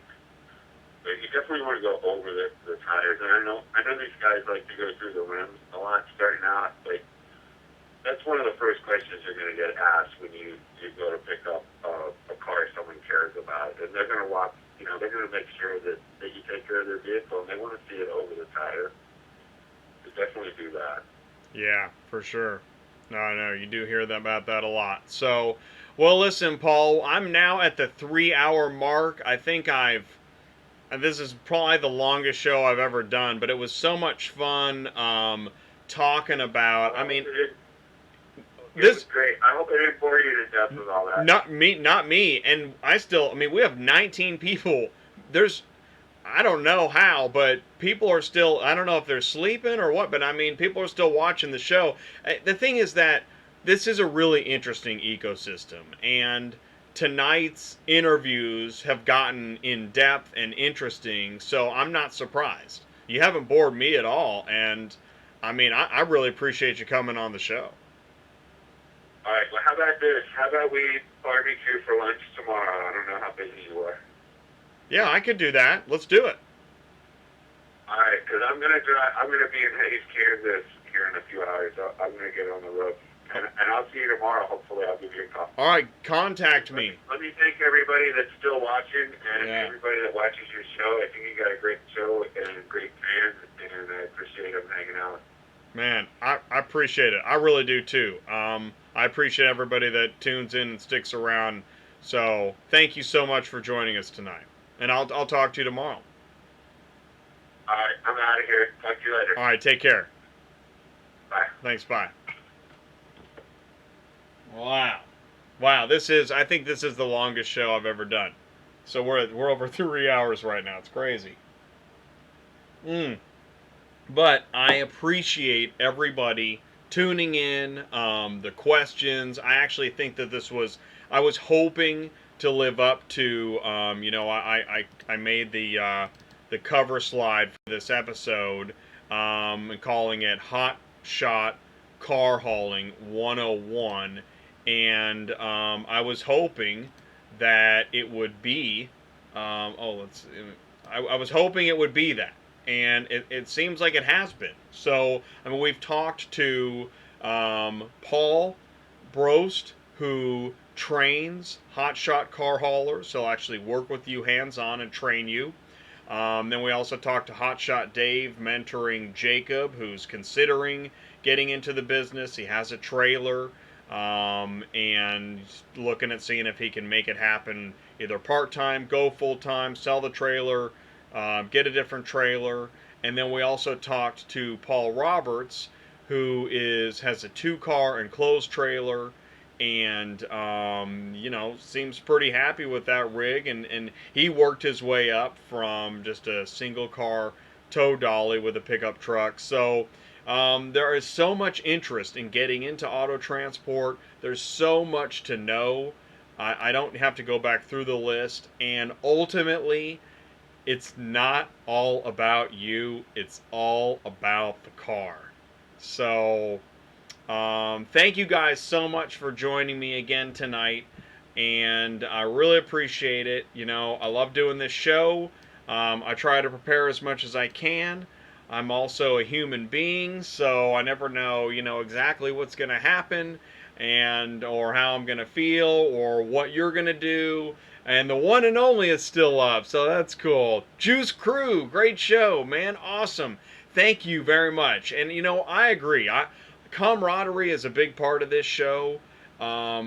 I've made a lot of different shows in my time, in my days. But anyways, I really do try to make this a great show. This is a really challenging ecosystem. You guys know that, but there's a lot of great people here too. And actually, the more time you spend talking to somebody, the more you tend to understand where they're coming from. So I really do encourage everybody to feel like they're invited to this show and community and ecosystem that I have here at Auto Transport Intel. I want to thank you guys for joining me. It's very important to me that many of you come back each week, but there's no obligation.